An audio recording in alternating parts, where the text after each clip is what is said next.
المؤمنين والمؤمنات جنات تجري من تحتها الأنهار خالدين فيها ومساكن طيبة في جنات عدن ورضوان من الله أكبر ذلك هو الفوز العظيم.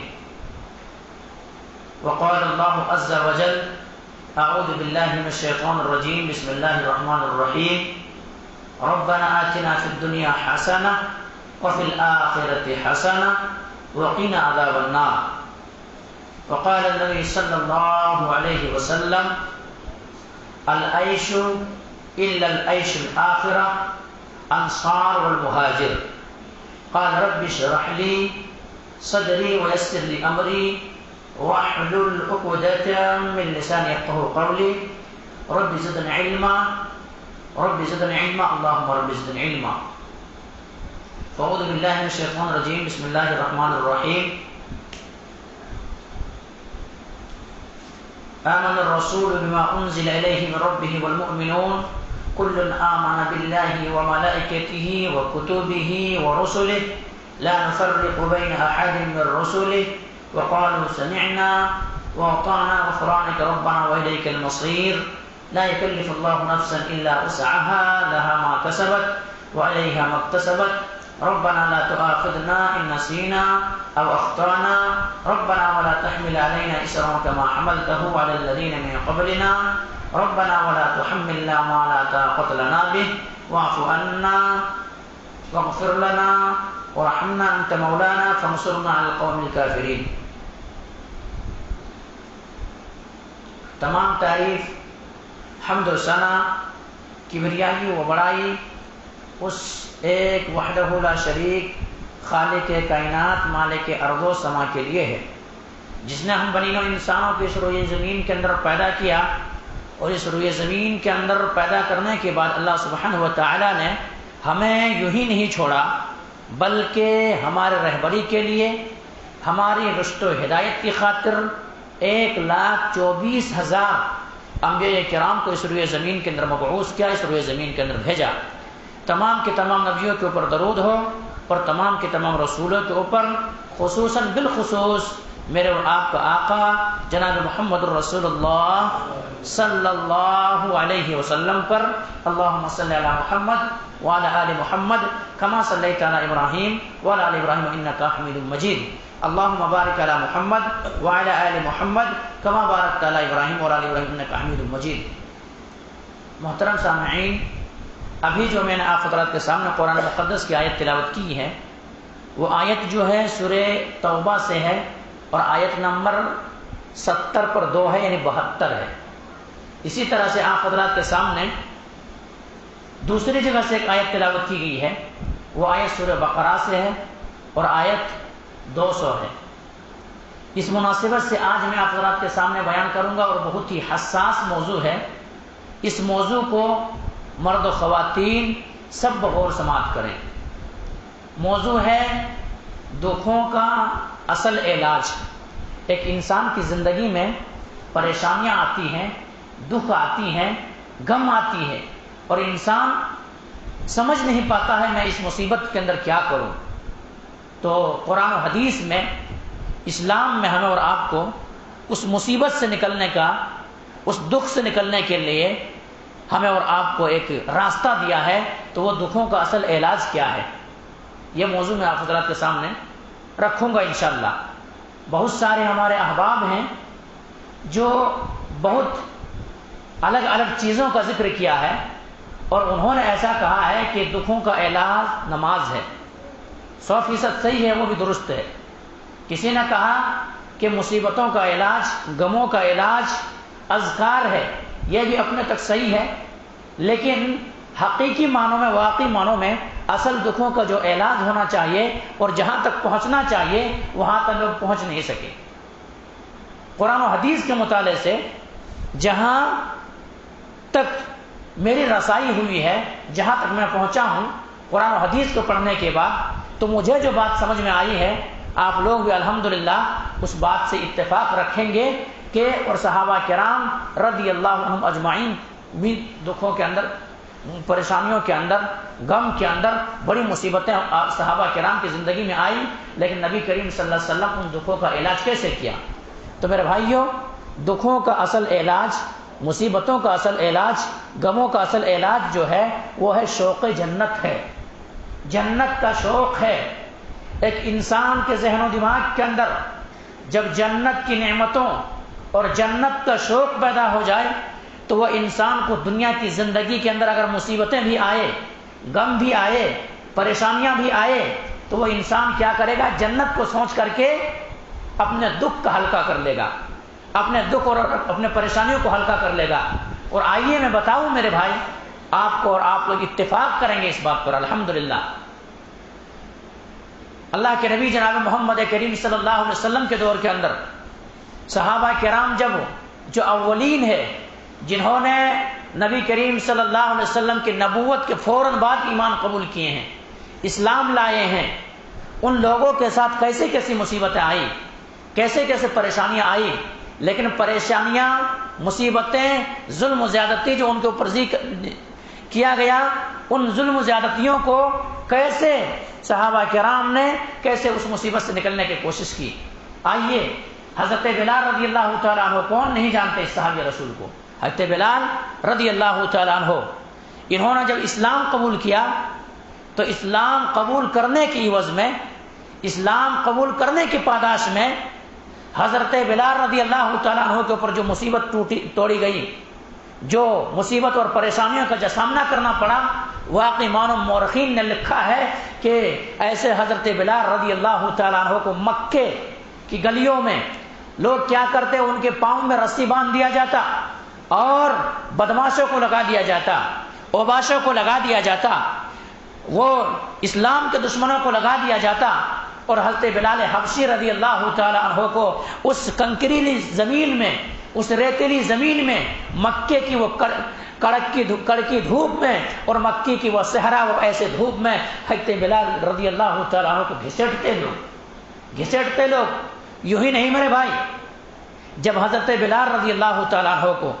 ایسا ریتی کے اندر سلا دیے جاتے، ریتی پہلے سے گرم ہے، ریتی گرم چیز ہوتی ہے، اس ریتیلی زمین، دھوپ ہے، کڑاکے کے دھوپ ہے، بہت تپش ہے دھوپ کے اندر، لیکن ویسے ریتی کے اندر سلا دیے جاتے، لٹا دیے جاتے، اور حضرت بلال رضی اللہ تعالیٰ عنہ کے سینے میں، حضرت بلال رضی اللہ تعالیٰ عنہ کے سینے میں پتھر رکھ دیتے، وہ پتھر رکھنے کی وجہ سے بلال رضی اللہ تعالیٰ عنہ پیٹھ کو کروٹ بھی نہیں بدل سکتے تھے، اور ان کے سامنے، بلال رضی اللہ تعالیٰ عنہ کے سامنے پھر وہ لوگ ظلم و ستم کرنے والے، ستانے والے، ان کو تکلیف دینے والے، ان کے اوپر ظلم زیادتی کرنے والے، وہ کہتے کہ بلال تم یہ مصیبت کو کیوں جھیل رہے ہو، تم یہ پریشانی کو کیوں جھیل رہے ہو، تمہاری زندگی میں آرام کی زندگی ہے، تمہاری زندگی میں راحت کی زندگی ہے، تمہاری زندگی میں سکون کی زندگی ہے، تمہیں راحت مل جائے گی،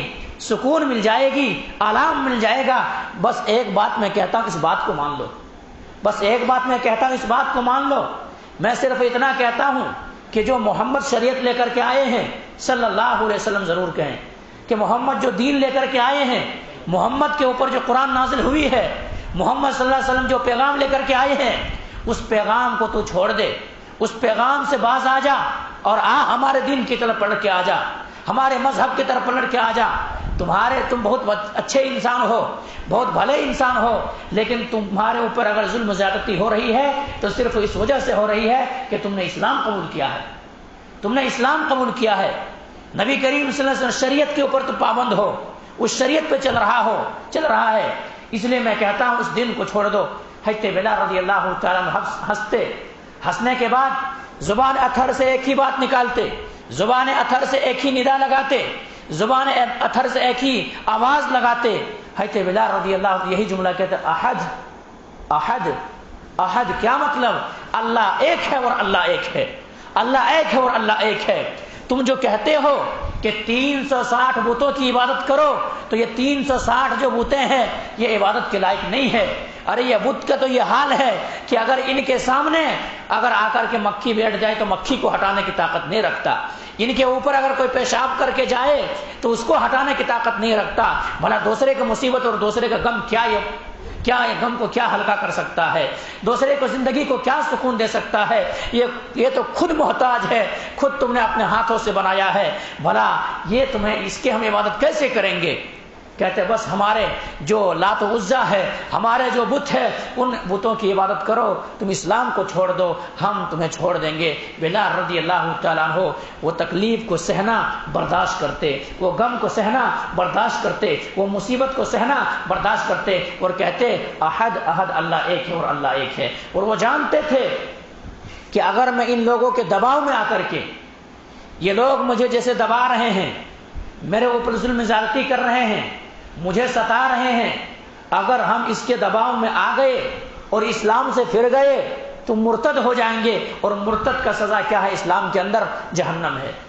دنیاوی سزا ہے، اسلامی حکومت ہے تو ان کا گردن مار دیا جائے گا، اور اللہ تبارک و تعالیٰ کی یہاں پہ تو ان کا سزا ہے، اور میں پھر جس جہنم سے بچنے کے لیے میں نے کلمہ جو پڑھا ہے، آخر میرا کلمہ فوت ہو جائے گا اور میں جنت میں نہیں جا سکوں گا۔ اس مصیبت کو بھی جنت کو سوچ کر کے، جنت کی نعمتوں کو سوچ کر کے، جنت کی تمام ساری چیزوں کو سوچ کر کے صحابہ کرام حضرت بلال رضی اللہ تعالیٰ کیا کرتے؟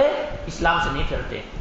حضرت عمر بن خطاب رضی اللہ تعالیٰ عنہ کے دور میں ان کے پیٹھ کو کھولا گیا کہ آخر کار بلال رضی اللہ تعالیٰ تم نے تمہارے اوپر جو زیادتی کی گئی ہے، تمہارے اوپر جو مصیبت کا پہاڑ توڑا گیا ہے، تم نے جو مصیبتوں کو جھیلا ہے، اس مصیبت کو جھیلنے کے بعد تمہارے پیٹھ وہ گرم اور ریتیلی زمین پہ جب تمہیں لٹایا جاتا تھا تو تمہارے پیٹھ کے کیا حشر ہے ذرا دیکھا جائے۔ تو حضرت بلال رضی اللہ کے پورے پیٹھ کے کھڈا پڑ گیا ہے، کھڈا پڑ گیا ہے۔ کس لیے؟ اسلام قبول کے اس لیے۔ تو میرے بھائیوں، وہ کیوں سہے اس مصیبت کو، کیوں سہے اس غم کو؟ یہ مصیبتیں اور پریشانیاں ان کی زندگی میں کیوں آسان ہو گئی؟ ان کے ذہن و دماغ کے اندر ایک ہی سوچ تھا کہ ہمارا مین ٹارگٹ کیا ہے؟ جنت ہے، ہمارا مین مقصد کیا ہے؟ جنت ہے۔ اور اللہ تبارک و تعالیٰ نے خود فرمایا ہے فَمَنْ زُحْزِحَ عَنِ النَّارِ وَأُدْخِلَ الْجَنَّةَ فَقَدْ فَازَ وَمَا الْحَيَاةُ الدُّنْيَا إِلَّا مَتَاعُ الْغُرُورِ۔ یہ سب سے بڑی کامیابی تو کیا ہے؟ سب سے بڑی کامیابی اور اصل کامیابی، مین کامیابی، اور جو واقعی معنوں میں جو کامیابی ہے، وہ اصل کامیابی کیا ہے؟ کیا ہے؟ جہنم کے آگ سے بچ کر کے جنت کے اندر داخلہ مل جانا، جنت کے اندر داخل ہو جانا۔ وَمَا الْحَيَاةُ الدُّنْيَا إِلَّا مَتَاعُ الْغُرُورِ۔ اور یہ دنیا کی زندگی کیا ہے؟ دھوکے کا سامان ہے، دھوکہ ہے اور کچھ بھی نہیں ہے۔ اس لیے بلال رضی اللہ عنہ کہتے ہیں کہ اس زندگی کے اندر اگر تھوڑا بھی مصیبت میں جھیل لیتا ہوں، تھوڑا بھی پریشانی جھیل لیتا ہوں، تو اس مصیبت کے بدلے، اس غم کے بدلے، یہ ظلم زیادتی کے بدلے پھر مجھے جو ملنے والی ہے وہ جنت ہے، اور الحمدللہ ہم جنت کے اندر عیش و عشرت سے رہیں گے، آرام سے رہیں گے، سکون سے رہیں گے۔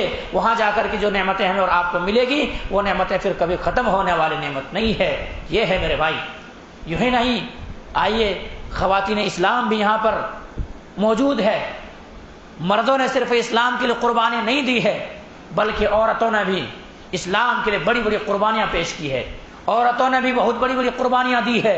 آئیے میں بتاؤں آپ کو، حضرت سمیہ رضی اللہ تعالیٰ عنہ سب سے پہلا شہیدہ ہے اسلام کے لیے، کلمہ کے سربلندی کی خاطر نبی کریم صلی اللہ علیہ وسلم کے کلمہ پڑھنے کی وجہ سے جو ستائے کیے اور جو ظلم کیا گئے، تو سب سے پہلے جو ستم ڈھائے گئے ہیں حضرت سمیہ رضی اللہ تعالیٰ عنہ کے اوپر، اور ظالموں نے، جابروں نے، اللہ کے نافرمانوں نے، وہ بت کے پوجا کرنے والوں نے، بت گروں نے جو سمیہ رضی اللہ تعالیٰ عنہ کے ساتھ جو سلوک کیا ہے، واقعی معنوں میں آج بھی اگر ان کی تاریخ کو پڑھیں گے، آج بھی ان کے سیرت کو پڑھیں گے، آج بھی کتابوں کو اٹھائیں گے، تو آج بھی ہم اور آپ آنسو آنکھوں کے اندر آئیں گے، آنسو کو نہیں روک سکتے، نہیں روک سکتے، ایسا ظلم و زیادتی کی گئی ہے۔ سمیہ رضی اللہ تعالیٰ عنہ ضعیف عورت ہے، وہاں پہ بیٹے سامنے ہے، شوہر سامنے ہے، باپ سامنے ہے، اور سب سے پہلے اسلام کو چھوڑنے کی دعوت دی جاتی ہے کہ سمیہ ایسا کرو کہ اسلام کو چھوڑ دے، اسلام کو چھوڑ دے، تمہارے لیے راحت کی زندگی ہوگی، سکون کی زندگی ہوگی، چین کی زندگی ہوگی۔ یہ مصیبت کیوں برداشت کر رہی ہو؟ یہ مصیبت سے بچنے کے لیے زیادہ مطالبہ نہیں ہے، بس مطالبہ یہی ہے کہ اسلام کو چھوڑ دے۔ حضرت سمیہ رضی اللہ تعالیٰ عنہ کہتی عرض کرتی اے ظالم، اے جابر، تو ہمیں دنیا کے اندر ہمارے اوپر ظلم کر سکتے، ہمارے اوپر زیادتی کر سکتے، تمہارے اندر طاقت ہے، تم مجھے تکلیف دے سکتے، لیکن جو ہم کو مرنے کے بعد جو چیز ملنے والی وہ جنت میں دیکھ رہی ہوں، وہ جنت میں دیکھ رہی ہوں۔ اور مسکرا رہی تھی، ظلم و زیادتی ہو رہی تھی، ستایا جا رہا تھا، سب بیٹے سامنے ہے، شوہر سامنے ہے، باپ سامنے ہے، ان کے موجودگی میں برہنہ کر دیا گیا ہے، برہنہ کر دیا گیا ہے۔ اس سے بڑی مصیبت اور کیا ہو سکتی ہے؟ بیٹے، جوان بیٹے کے سامنے اگر کوئی ماں ننگی ہو جائے، شوہر کے سامنے چلو شوہر کوئی مسئلہ نہیں ہے، باپ کے سامنے اگر جوان بیٹی کو اگر برہنہ کر دیا جائے تو پھر اس کے دل کے اندر پوچھ سکتے ہیں، سوچ سکتے ہیں واقعی معلوم کتنی بڑی مصیبت ہے۔ اور یوں ہی نہیں میرے بھائی، حضرت سمیہ رضی اللہ تعالی عنہ کے اوپر وہ ظلم و زیادتی گئی، ایسا ستایا گیا کہ اللہ اکبر، مورخین نے لکھا ہے، تاریخ نگاروں نے لکھا ہے کہ حضرت سمیہ رضی اللہ تعالی عنہ کے ساتھ جو ظلم و زیادتی کی گئی، ایسا کیا گیا کہ برہنہ کر دیا گیا، دونوں ٹانگ میں کیا کیا، اونٹ کو باندھ دیا گیا، اونٹ کو باندھ دیا گیا۔ اور وہ ابو جہل، اسلام کا دشمن، اسلام کے دشمن حضرت سمیہ رضی اللہ تعالی عنہ کے شرمگاہ پر کچو کے مارتا، شرمگاہ پر کچو کے مارتا اور کہتا سمیہ ابھی بھی پلٹ جا، سمیہ ابھی بھی پلٹ جا، سمیہ ابھی بھی دین کو چھوڑ دے، اسلام کو چھوڑ دے، شریعت کو چھوڑ دے۔ لیکن سمیہ رضی اللہ عنہ جان چکی تھی، سمیہ رضی اللہ عنہ پہچان چکی تھی، سمیہ رضی اللہ عنہ جانتی تھی کہ اگر میں ابھی اسلام کو چھوڑ دوں تو چھوڑنے کی وجہ سے میں جنت میں نہیں جا سکتی، اس لیے یہ غم، یہ مصیبت، یہ پریشانی میں برداشت کر لیتی ہوں، اس کے بعد ہمیں جو ملنے والی ہے وہ جنت ہے۔ اللہ اکبر۔ مورخین نے لکھا میرے بھائیوں، سیرت نگاروں نے لکھا میرے بھائیوں، حضرت سمیہ رضی اللہ تعالی عنہا کو دونوں سمت سے چیر دیا گیا، دونوں سمت سے چیر دیا گیا، ایک اونٹ کو ادھر بھگایا گیا، دوسرے اونٹ کو ادھر بھگایا گیا۔ حضرت سمیہ رضی اللہ تعالی عنہ بیچا بیچ میں چر کر کے رہ گئے، بیچا بیچ میں پھٹ کر کے رہ گئے، لیکن اسلام کو نہیں چھوڑا، اسلام کو نہیں چھوڑا۔ کیوں؟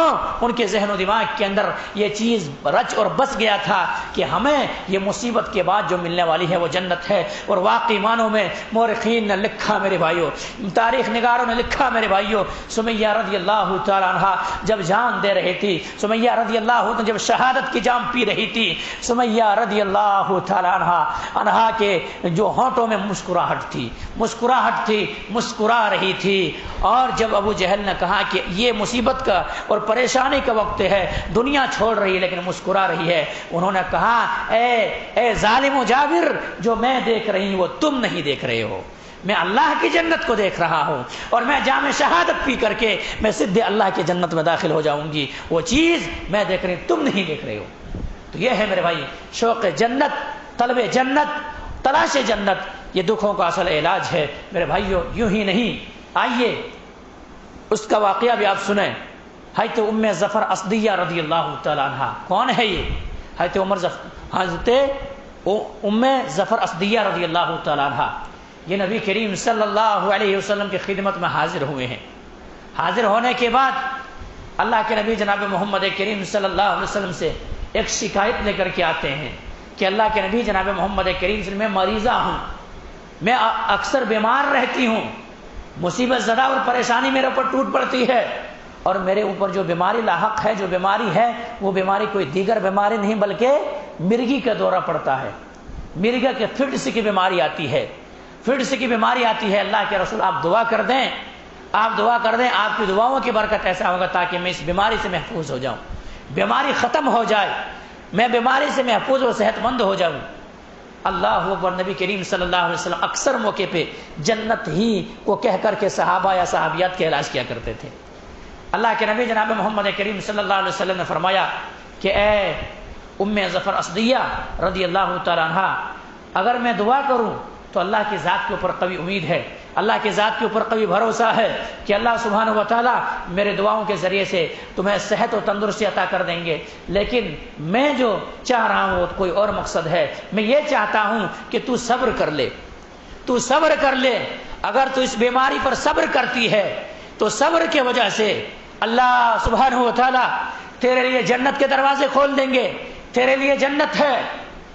وہ حضرت ظفر اسدیہ رضی اللہ تعالی عنہ کہتے اللہ کے نبی مجھے ذرا سوچنے کا موقع دیجیے، ذرا سمجھنے کا موقع دیجئے، میں فیصلہ نہیں کر پا رہی ہوں، آخر دنیا کی مصیبت کو میں جھیل لوں یا پھر آخرت کے اندر جو جنت ملے اس جنت کی نعمتوں کو میں حاصل کر لوں، مجھے بات سمجھ میں نہیں آ رہی ہے، ذرا رکنے دیجئے۔ تھوڑی دیر رکنے کے بعد حضرت ظفر اسدیہ رضی اللہ تعالیٰ عنہ کہتی ہیں، اصبر اے اللہ کے نبی جناب محمد کریم صلی اللہ علیہ وسلم، میں صبر کروں گی، میں صبر کرتی ہوں اس مصیبت سے، اس پریشانی سے، کیونکہ یہ دنیا کی زندگی چند دن کی زندگی ہے، یہ دنیا کی زندگی ویسے ہی ختم ہو جانے والی ہے، اس کی کوئی حقیقت نہیں ہے، یہ دنیا کی زندگی چند دن کے لیے مصیبت جھیل لیں گے، لیکن آخرت میں ہمیں جنت چاہیے۔ اللہ کے نبی جناب محمد کریم صلی اللہ علیہ وسلم، اس لیے آپ ایسا کیجئے کہ میرے لیے دعا یہ صرف کیجئے کہ جب میں مرگی کا دورہ جب میرے اوپر پڑتا ہے اور جب میں مصیبت زدہ ہوتی ہوں، جب فٹس کی بیماری لاحق ہوتی ہے تو میں بے ہوشی طاری ہو جاتی ہے،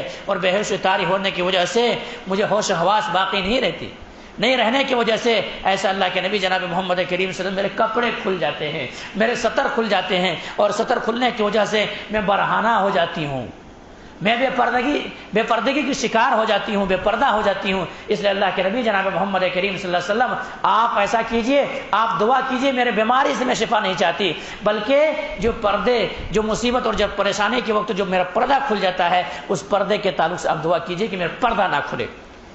لکھا ہے سیرت نگاروں نے، لکھا ہے روایت کرنے والوں نے کہ ایسا ہے کہ اس کے بعد جب اس عورت کے اوپر کوئی مصیبت آتی، کوئی پریشانی آتی، فٹس کی دورہ پڑتا یا فٹس کی بیماری لاحق ہوتی تو یہ بے ہوشی طاری ہو جاتی، لیکن اس کے بعد کیا برہنہ نہیں ہوتے، ان کے پردے نہیں کھلتے۔ اسی لیے جب یہ دنیا کے اندر چلتی ہے عورت تو صحابہ کرام کہتے ہیں کہ اگر کسی کو اس دنیا کے اندر جنتی عورت کو دیکھنا ہے تو دیکھ لے، جنتی عورت کو دیکھنا ہے تو دیکھ لے۔ صحابہ کرام کی آنکھیں ترس جاتی، صحابہ کرام شوق سے آنکھیں نظریں اٹھا کے رکھتے، منتظر رہتے کہ آخر جنتی کون ہے، جنتی کو ذرا دیکھو تو صحیح، آخر وہ کون سی عورت ہے جن کے تعلق سے نبی نے کہا ہے کہ وہ جنتی ہے۔ بتائیں جب یہ ان کے گزر ہوتے تو کہتے یہ وہ ظفر اسدیہ ہے رضی اللہ تعالیٰ عنہ، یہ نبی کریم سے خدمت میں حاضر ہوئی تھی، اور حاضر ہونے کے بعد بیماری کے تعلق سے شکایت لے کر کے آئی تھی، لیکن اللہ کے رسول نے انہیں کہا تھا کہ اگر صبر کر لیتی ہے تو صبر کے عوض میں، صبر کی وجہ سے تمہیں جنت ملنے والی ہے، اس لیے صبر کر لے۔ تو اس عورت نے صبر کرنا گوارا کی اور اللہ کے نبی نے کہہ دیا کہ تو جنتی ہے۔ تو یہ ہے میرے بھائی، دیکھیے مصیبت ایک بیماری انسان کے اوپر آتی ہے تو مصیبت ہے یا نہیں ہے، پریشانی ہے یا نہیں ہے، کتنی بڑی پریشانی ہے۔ ایک انسان کے لیے صحت چھن جائے بہت بڑی پریشانی ہے یا نہیں ہے، انسان کے پاس دولت چھن جائے زیادہ مصیبت نہیں ہے، دیگر چیزیں چھن جائے زیادہ مصیبت نہیں ہے، لیکن ایک انسان کے پاس صحت ہی نہ ہو کتنی بڑی مصیبت ہے یا نہیں ہے۔ اس لیے حضرت ظفر اسدیہ رضی اللہ تعالیٰ کے تعلق سے دعا کی، اور اس کے بعد کیا ہے، جنت کا خوشخبری دے دیے۔ تو اللہ تبارک و تعالیٰ نے اسی جنت کا وعدہ کیا ہے، اسی جنت کرو، اللہ وعدہ خلافی نہیں کرتے۔ ومن اصدق من اللہ قیلا، اللہ سے بڑھ کر کے کوئی سچا ہے، کوئی سچا نہیں ہے۔ ان اللہ لا یخلف المیعاد، اللہ تبارک و تعالیٰ وعدہ خلافی نہیں کرتا، اور اللہ نے وعدہ کیا ہے مومنوں کے لیے، اللہ نے وعدہ کیا ہے مومنہ کے لیے کس جنت کے تعلق سے، وہ جنت کے تعلق سے جن کے نیچے نہریں جاری ہے میرے بھائی، نہریں جاری ہے۔ اللہ تبارک و تعالیٰ نے فرمایا اعوذ باللہ من الشیطان الرجیم بسم اللہ الرحمن الرحیم وعد اللہ المؤمنین والمؤمنات جنات تجری من تحتها الانہار خالدین فیہا ومساکن طیبۃ فی جنات عدن ورضوان من اللہ اکبر ذلک هو الفوز العظیم۔ اللہ تبارک و تعالیٰ نے مومن مرد اور مومنہ عورتوں کے لیے جنت کا وعدہ کیا ہے۔ کون سی جنت، کیسی جنت؟ اس جنت کے تعلق سے جس کے نیچے سے نہریں جاری ہے، اور اس کے اندر یہ جنتی جب پہنچیں گے تو وہاں سے نکالے نہیں جائیں گے، ایک بار جنت مل گئی اب وہاں ہمیشہ ہمیشہ رہیں گے، اس جنت کے اندر خالدین فیہا، اس میں ہمیشہ رہیں گے۔ ومساکن طیبۃ فی جنات عدن، اور وہ جنت جو ہے بڑی صاف و شفاف ہے، صاف ستھرا ہے، بڑی نفیس رہائش گاہ ہے، خالدین فیہا، اس جنت کے اندر ہمیشہ رہیں گے۔ ومساکن طیبۃ فی جنات عدن ورضوان من اللہ اکبر، اور سب سے بڑی چیز اللہ کی رضامندی ہے، اللہ کی خوشنودی ہے، اللہ کسی بندے سے خوش ہو جائے تو یہی سب سے بڑی خوشنودی ہے۔ تو اس جنت کا اللہ نے وعدہ کیا ہے، اور کذالک الفوز العظیم، اور یہی سب سے بڑی کامیابی ہے۔ ہم اور آپ کامیابی کس کو کہتے ہیں؟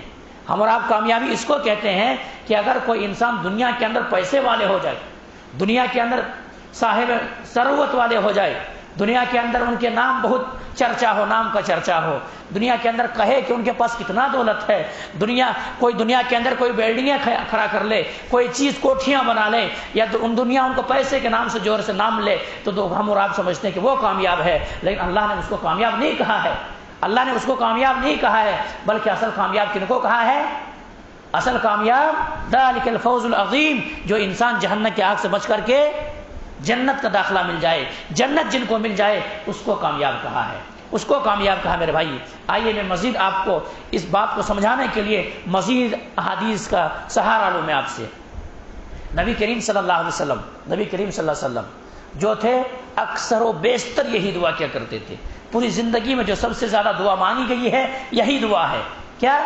یہاں تک کہ جب نبی کریم صلی اللہ علیہ وسلم حج عمرہ کرتے تھے اور حج عمرہ کے درمیان حجر اسود اور رکن یمانی کے درمیان جو دعا نبی کریم صلی اللہ علیہ وسلم کرتے تھے یہی دعا پڑھتے تھے۔ کون سی دعا؟ ربنا آتنا فی الدنیا حسنہ وفی الآخرۃ حسنہ وقنا عذاب النار۔ وہ بہت پاورفل دعا ہے۔ یہ کیا مطلب ہے؟ مطلب یہ ہے اے اللہ ہمیں دنیا کے اندر حسنہ عطا کر، دنیا کے اندر حسنہ ادا کر۔ اس سے کیا چیز ہے؟ یعنی اللہ دنیا کے اندر مجھے نیکی کرنے کی توفیق دے، نیکی میں آگے بڑھ کر کے میں نیکی کروں، دنیا کے اندر مجھے نیکی کرنے کی توفیق دے، دنیا کے اندر حسنہ عطا کر اور آخرت کے اندر بھی کیا عطا کر؟ حسنہ عطا کر۔ آخرت کے اندر حسنہ سے مراد کیا ہے؟ جنت عطا کر۔ وقینا عذاب النار، اور اے اللہ مجھے جہنم کی آگ سے پناہ دے دے، جہنم کی آگ سے بچا لے، جہنم کی آگ سے مجھے پناہ دے، اے اللہ وقینا عذاب النار، اے اللہ مجھے جہنم کی آگ سے بچا لے۔ نبی کریم صلی اللہ علیہ وسلم یہ دعا اکثر و بیشتر کیا کرتے تھے، اکثر و بیشتر کیا کرتے تھے۔ کیوں؟ جہنم کی آگ اتنا خطرناک ہی ہے اور جنت کی نعمتیں اتنا اہم ہے۔ جنت کی نعمتیں میرے بھائی، نبی کریم صلی اللہ علیہ وسلم جنت کی نعمتوں کے تعلق سے بتایا کہ جنت کی نعمتیں کتنا زیادہ اہم ہے اور جنت کی نعمتوں کی کیا قدر ہے۔ نبی کریم صلی اللہ علیہ وسلم صلاۃ خسوف یا صلاۃ خسوف کی نماز ادا کر رہے تھے، سورج گرہن کی نماز ادا کر رہے تھے۔ سورج گرہن جب لگ جاتا ہے تو نماز پڑھی جاتی ہے جب تک کہ سورج سے وہ چیز ہٹ نہ جائے۔ سورج کے گرہن کی نماز پڑھ رہے تھے نبی کریم صلی اللہ علیہ وسلم، تو ایسا ہوا کہ نبی کریم صلی اللہ علیہ وسلم نماز پڑھتے نمازی کی حالت میں ذرا پیچھے ہٹے۔ صحابہ کرام نبی کریم صلی اللہ علیہ وسلم کو ایک ایک ادا کو کوٹ کرتے تھے، نوٹ کرتے تھے، دیکھتے تھے کہ نبی کریم صلی اللہ علیہ وسلم ادا کیسی ہے۔ نبی کریم صلی اللہ علیہ وسلم اس ادا کو جب دیکھے کہ نبی کریم صلی اللہ علیہ وسلم نماز کی حالت میں پیچھے ہٹ رہے ہیں تو اللہ کے نبی پھر ایسا ہوتا ہے کہ نماز کی حالت میں آگے بڑھ رہے ہیں۔ جب نماز ختم ہوئی تو نبی کریم صلی اللہ علیہ وسلم سے سوال کیا گیا، اللہ کے نبی جناب محمد کریم صلی اللہ علیہ وسلم آج جب نماز ادا کر رہے تھے تو ایک حرکت ہم لوگوں نے دیکھا، وہ حرکت یہ ہے کہ آپ کبھی اپنے ہاتھ کو بڑھا رہے تھے، کبھی ہاتھ کو پیچھے کھینچ رہے، کیا مطلب ہے؟ اللہ کے نبی جناب محمد کریم صلی اللہ علیہ وسلم فرمایا کہ میرے ساتھی، میرے سامنے میں جب پیچھے ہٹا تو میرے سامنے کچھ فرشتے آئے اور میرے سامنے جہنم کی آگ لایا گیا، تو جہنم کے جب آگ لایا گیا تو اس جہنم کی آگ کو میں احساس کر کے میں پیچھے ہٹا، اور جو میں آگے بڑھا تو میرے سامنے فرشتوں کے ذریعے سے جنت کا ایک پھل کیا ہے؟ انگور کا ایک گچھا، صرف زیادہ نہیں، پورے درخت نہیں، ایک گچھا صرف میرے سامنے پیش کیا گیا۔ ایک گچھا جو پیش کیا گیا تو وہ میں توڑنے کے لیے لپکا، اپنے ہاتھ کو بڑھایا تاکہ میں اس کو توڑ لوں،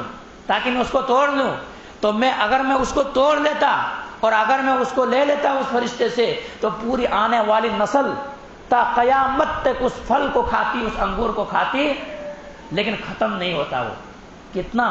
ایک گچھا، صرف ایک گچھا۔ یہ دنیا کا اگر گچھا تھوڑے دن، ایک دن رہ جائے، 2 دن رہ جائے، سڑ جاتا ہے، گل جاتا ہے، باس آنا شروع ہو جاتا ہے۔ پھل بیچنے والے پریشان ہے، دیگر احباب پریشان ہے کہ بہت جلدی یہ دنیا کا یہ سامان جو ہے کیمیکل سے پکایا جاتا ہے، یہ سڑ جاتی ہے، گھاٹا ہو جاتا ہے، کیا ہے، نفع تو دور کی بات ہے، نقصان اٹھانا پڑتا ہے۔ لیکن میرے نبی نے کیا کہا کہ اگر وہ گچھا میں توڑ لیتا جنت کے، اور وہ جنت کے وہ جو گچھے کو اگر آنے والی نسل تا قیامت تک اس کو کھاتے رہتے پھر بھی وہ چیز ختم نہیں ہوتی، تو یہ ہے جنت کی نعمت میرے بھائی۔ یہ ہے ایک گچھا، صرف پوری دنیا کے انسان کھانے لگے، وہ ختم ہونے والے نہیں ہے۔ اس لیے جنت کے جو پھل ہے، جنت کے اندر جو کھائیں گے پھل، انسان وہ کیا ہے، اس کے اندر سے انسان کو بولو بازار نہیں آئیں گے، پیشاب و پیخانہ نہیں آئیں گے، وہ کھائیں گے اور کھانے کے بعد جو ڈھکار آئے گی وہی ڈھکار سے ان کے ہاضمہ ہو جائیں گے۔ اسی طرح سے جنت کے جو پسینے آئیں گے اس پسینے سے انسان کو کیا ہے، ایک تو خوشبو پھوٹ رہی ہوگی، خوشبو، اور اس کے بعد کیا ہے، انسان کو وہی خوشبو سے ہاضمہ ہو جائیں گے۔ یہ جنت ہے میرے بھائی، یہ جنت ہے۔ اس لیے اور جنتیوں کے لیے تمام انواع و اقسام ہوں گے، وہاں کے پھل سڑیں گے نہیں، وہاں کے پھل خراب نہیں ہوں گے، وہاں کے پھلوں کے اندر باس نہیں پیدا ہوگا، وہاں کے پھل بہت اہم پھل ہوگا۔ اور وہاں جو ہمیں اور آپ کو جو ملے گی جنت کے اندر میرے بھائی، جنت آج ہم اور آپ سونے کے پیچھے بھاگ رہے ہیں، چاندی کے پیچھے بھاگ رہے ہیں۔ خواتین اسلام ہے، اگر 2 تولہ ہے تو 4 تولہ چاہتی ہے کہ ذرا 4 تولہ خرید لوں، 4 تولہ ہے تو ذرا اور 1 تولہ ہو جائے تو اچھا ہے، 5 تولہ ہے تو اس سے زیادہ بڑھنے کی کوشش کرتا ہے۔ آج سونے پہ ایک دوسرے سے آگے بڑھنے کا مقابلہ کر رہے ہیں کہ ہم ایک دوسرے سے آگے بڑھ جائیں۔ لیکن میں اور آپ جس جنت کے اندر جائیں گے میرے بھائی، جس جنت کے اندر جائیں گے، مومن ہم اور آپ ہیں، ہم اور آپ مسلمان ہیں، اور اللہ نے وعدہ کیا ہے مومن مرد اور مومن عورتوں سے کہ اللہ تبارک و تعالیٰ جنت کے اندر داخل کرے گا۔ اور وہ جنت کیسی ہے؟ وہ جنت کے 1 اینٹ جو ہے سونے کی اور 1 اینٹ چاندی کی ہے، 1 اینٹ سونے کی اور 1 اینٹ چاندی کی ہے میرے بھائی۔ وہ جنت ہمیں اور آپ کو ملے گی، وہ جنت ہمیں اور آپ کو ملے گی۔ آج انسان 2 ہی چیزوں کے پیچھے بھاگتا ہے، یا تو پیسے کے پیچھے، یا بعد انسان اللہ کے نافرمان ہے، فاسق و فاجر ہے، تو وہ انسان کیا کسی چیز کے یعنی کسی عورتوں کے پیچھے بھاگتا ہے انسان، اور جب اس کے پیچھے پڑ جاتا ہے انسان تو کیا سے کیا نہیں کر بیٹھتا ہے، کیا سے کچھ کس کو نہیں پہچانتا، ماں باپ کو نہیں پہچانتا، کسی اور کو نہیں پہچانتا۔ لیکن جنت کے اندر ہمیں اور آپ کو جو رہائش گاہیں دی جائے گی، ایک تو اینٹ سونے کی ہوگی، ایک چاندی کی ہوگی، پھر اس کے بعد ہمارے آپ کی جو عمریں ہوں گی 30 یا 23 یا 34 کی عمر میں ہوں گی، یعنی بھرپور جوانی ہوگی، بھرپور جوانی ہوگی۔ اور جنتیوں کو جو ان کو آنکھوں کی ٹھنڈک کے لیے جو حور دی جائے گی، وہ حور کے تعلق سے اللہ کے نبی جناب محمد کریم صلی اللہ علیہ وسلم نے فرمایا کہ صرف ان کی دوپٹہ جو ہے، ان کی دوپٹہ جو ہے، اگر وہ دوپٹہ صرف دنیا کے اندر لہرا دے تو وہ پورے دنیا خوشبوؤں سے معطر ہو جائے، خوشبوؤں سے پھیل جائے۔ اور اس دنیا وہ دوپٹہ کی جو قیمت ہے، وہ دوپٹے کی قیمت اتنا ہے میرے بھائی کہ دنیا و ما فیہا اس سے زیادہ قیمت ہے۔ تو یہ چیز ہے، تو یہ جنت کا وعدہ اللہ تبارک و تعالی ہم سے اور آپ سے کیا ہے۔ تو اس لیے مومنوں کو، مسلمانوں کو اگر ان کی زندگی میں ایسی چیز اگر آئے، کیا پریشانی آئے، غم آئے، تو ذرا سوچ لیں کہ یہ تھوڑی چند دن کی زندگی ہے۔ صحابہ کرام یہی سوچے، چند دن کی زندگی ہے، یہ 1 پل کی زندگی ہے۔ یہ زندگی سے ہمیں اور آپ کو چھٹکارا ملنے کے بعد جب ہم مریں گے، اس وقت ہمارے موت جو تحفہ ہوگا رب سے ملائے گی، اور مومنوں کا معراج ہوتا ہے موت، اس کے بعد ہم اور آپ جنت کے اندر جائیں گے۔ تو اس جنت کے لیے ہم اور آپ سوچیں، اس جنت کے لیے ہم اور آپ کوشش کریں، یہ جنت کے پانے کی کوشش کریں۔ اور صحابہ کرام کو اصل ٹارگٹ جنت ہی رہا کرتا تھا، جنت ہی، کہ ہمیں جنت کیسے مل جائے۔ میرے بھائی یہ صحابہ کرام تھے۔ آئیے مزید میں آپ کو بتاؤں، مزید آپ کو میں بتاؤں، اللہ کے نبی جناب محمد کریم صلی اللہ علیہ وسلم نے ذکر کیا ایک جنتی ایک جہنمی کا۔ مسلم کے اندر یہ روایت موجود ہے، صحیح سند کے ساتھ موجود ہے، اور یہ روایت کو ہم تک لانے والے صحابی رسول حضرت انس بن مالک رضی اللہ تعالیٰ عنہ ہیں۔ خواتین اسلام بھی اس بات کو بغور سنیں کہ واقعی معنوں میں جنت یہ ہے اور جہنم یہ ہے۔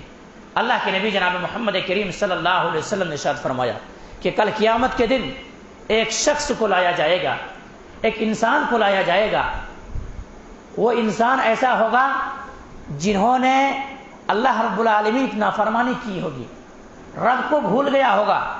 دنیا کے اندر جو انواع و اقسام تھے، دنیا کے اندر جو نعمتیں اللہ تبارک و انہیں عطا کیا تھا، تو وہی نعمت کو پا کر کے ان نعمتوں کی شکریہ ادا نہیں کیا بلکہ ناشکری کی ہوگی انہوں نے۔ رب کی عبادت سے کوسوں دور ہوگا، اور وہ انسان سوچ رہا کہ مجھ سے بڑا کوئی انسان ہی نہیں ہے اگر میں، اور اسی کے میں پڑھ کر کے عیش و عشرت میں زندگی بسر کر دیا ہوگا، رب کی عبادت نہیں کی ہوگی۔ رب نے جس مقصد کے لیے پیدا کیا ہے، ہمیں اور آپ کو اللہ نے کیوں پیدا کیا بتا سکتے ہیں؟ ہمیں اور آپ کو اللہ نے کس لیے پیدا کیا ہے؟ ہمیں اور آپ کو اللہ نے کیوں پیدا کیا ہے؟ کوئی بتا سکتے؟ ایک سوال ہے، کیوں پیدا کیا ہے؟ ہمیں اور آپ کو اللہ تبارک و تعالی عبادت کے لیے پیدا کیا ہے، اور اللہ تبارک و تعالی خود فرمایا ہے وما خلقت الجن والانس الا لیعبدون۔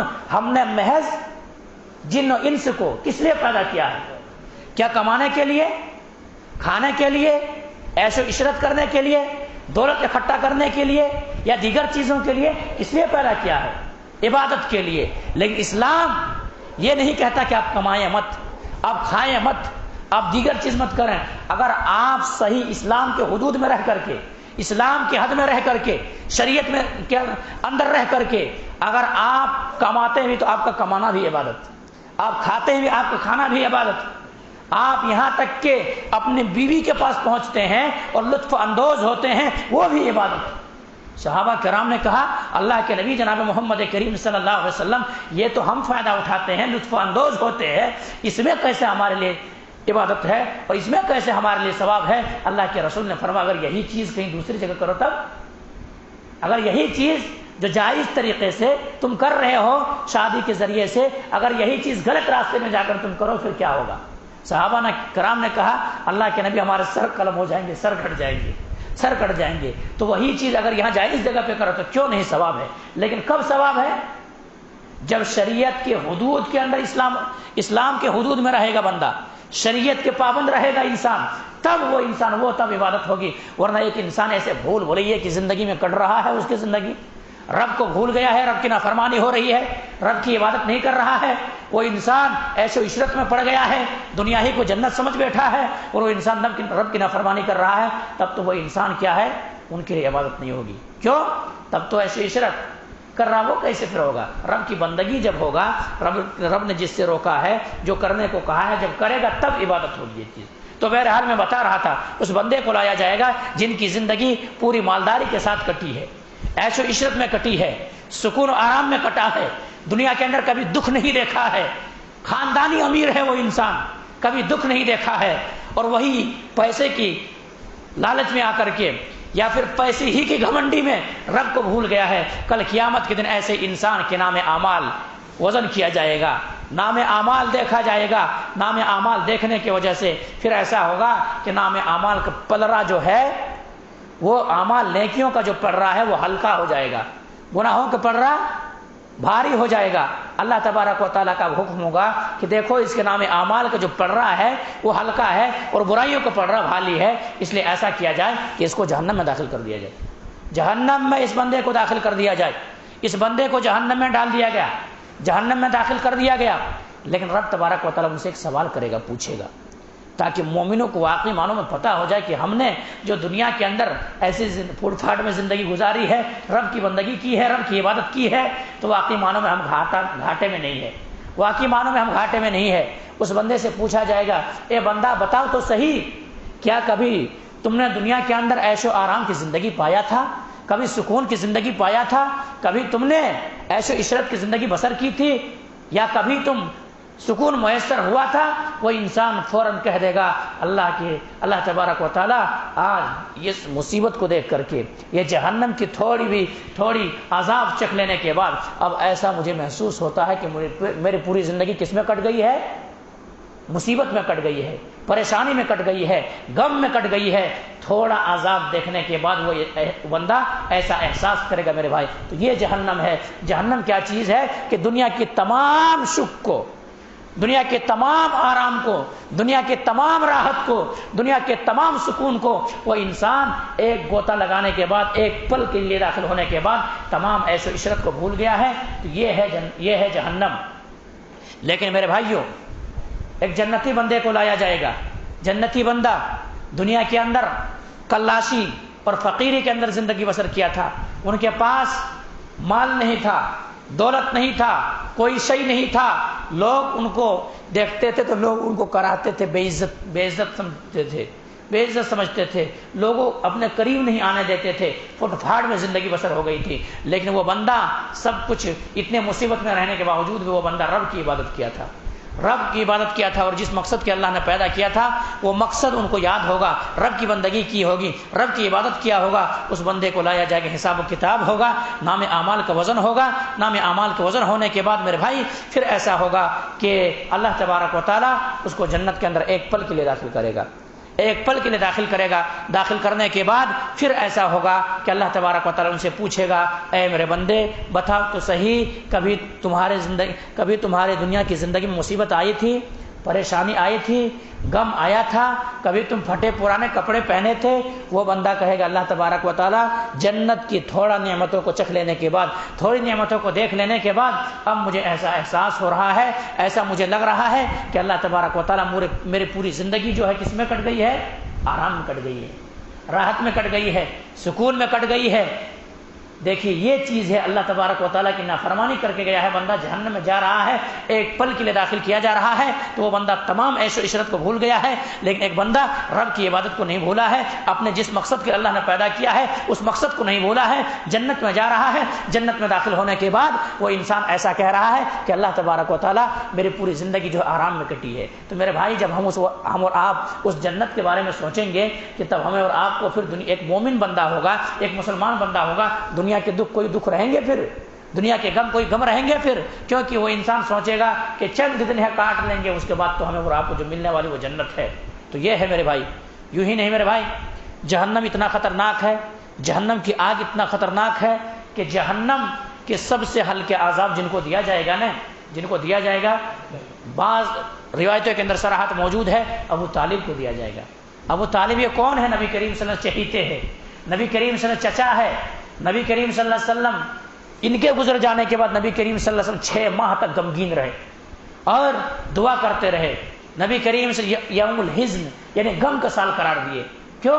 نبی کریم صلی اللہ علیہ وسلم پہنچے تھے ان کے پاس، پہنچے تھے اور کہے تھے چچا جان ایسا کیا جائے کہ آپ نے دنیا کے اندر میرے بہت سپورٹ کیے ہیں، ہر موقع پہ آپ چٹان کی طرح آ کر کے کھڑے ہو جاتے تھے، میری طرح کوئی اگر آنکھیں دکھا کر کے بات کرے تو آپ ان کا جواب آپ دیتے تھے، اس لیے چچا جان آپ اتنا میرے سپورٹ کیے ہیں، آپ اتنا میرے اوپر احسان کیے ہیں، ایک احسان اور کر دیجئے، یہ احسان یہ کر دیجئے کہ آپ میرے کانوں میں کلمہ پڑھ لیجئے تاکہ میں جہنم کی آگ سے آپ کو بچا سکوں، تاکہ میں رب تبارک و تعالیٰ سے کچھ آپ کے لیے شفاعت کر سکوں، سفارش کر سکوں، رب کے سامنے کچھ کہہ سکوں، آپ کلمہ پڑھ دیجئے کانوں میں۔ وہاں پر کلمہ پڑھنے ہی والے تھے، کلمہ زبان سے ادا ہی ہو رہے تھے، وہاں پہ 2 انسان بہکانے والے گرو گھنٹال بیٹھے ہوئے تھے۔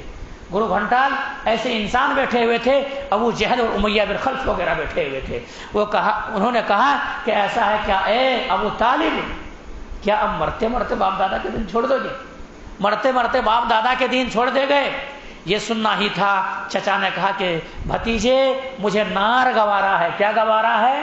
نار گوارا ہے، مجھے آر گوارا نہیں ہے، مجھے نار گوارا، مجھے آر گوارا نہیں ہے، یعنی مجھے جہنم گوارا ہے، لیکن میرے مر جانے کے بعد لوگ کہیں گے کہ یہ باپ دادا کو دین کو چھوڑ دیے تھے، یہ بے دین ہو گئے تھے، یہ سابی ہو گئے تھے، لوگ مجھے برا بھلا کہیں گے، یہ چیز مجھے گوارا نہیں ہے۔ اور جب دم توڑے تو کفر کی حالت میں انتقال ہو گیا، کفر کی حالت میں مر گیا۔ نبی کریم صلی اللہ علیہ وسلم بہت غمگین ہوئے، نبی کے اوپر اللہ تبارک و تعالیٰ نے وحی نازل کی۔ وحی کیا تھی؟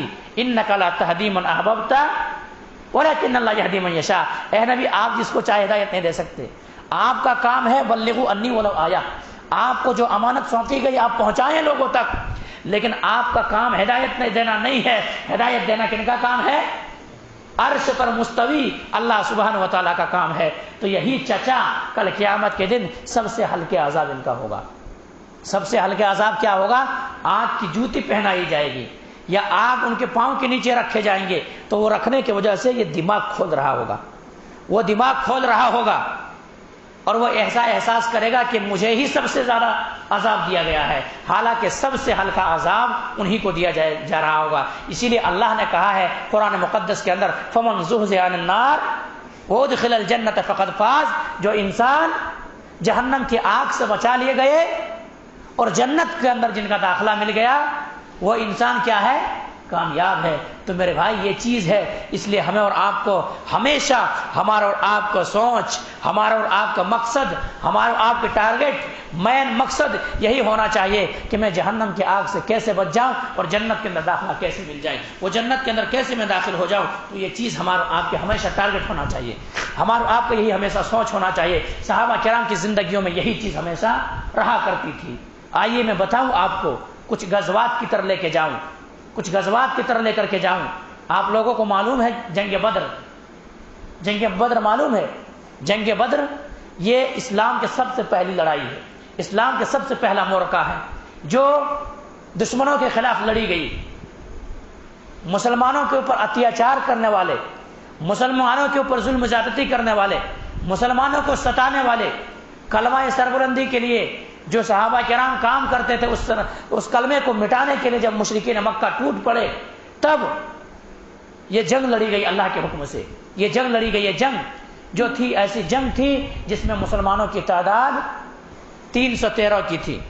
مسلمانوں کی تعداد 313 کی تھی اور کافروں کی تعداد جو تھی انگنت تھی. کافروں کی تعداد انگنت تھی.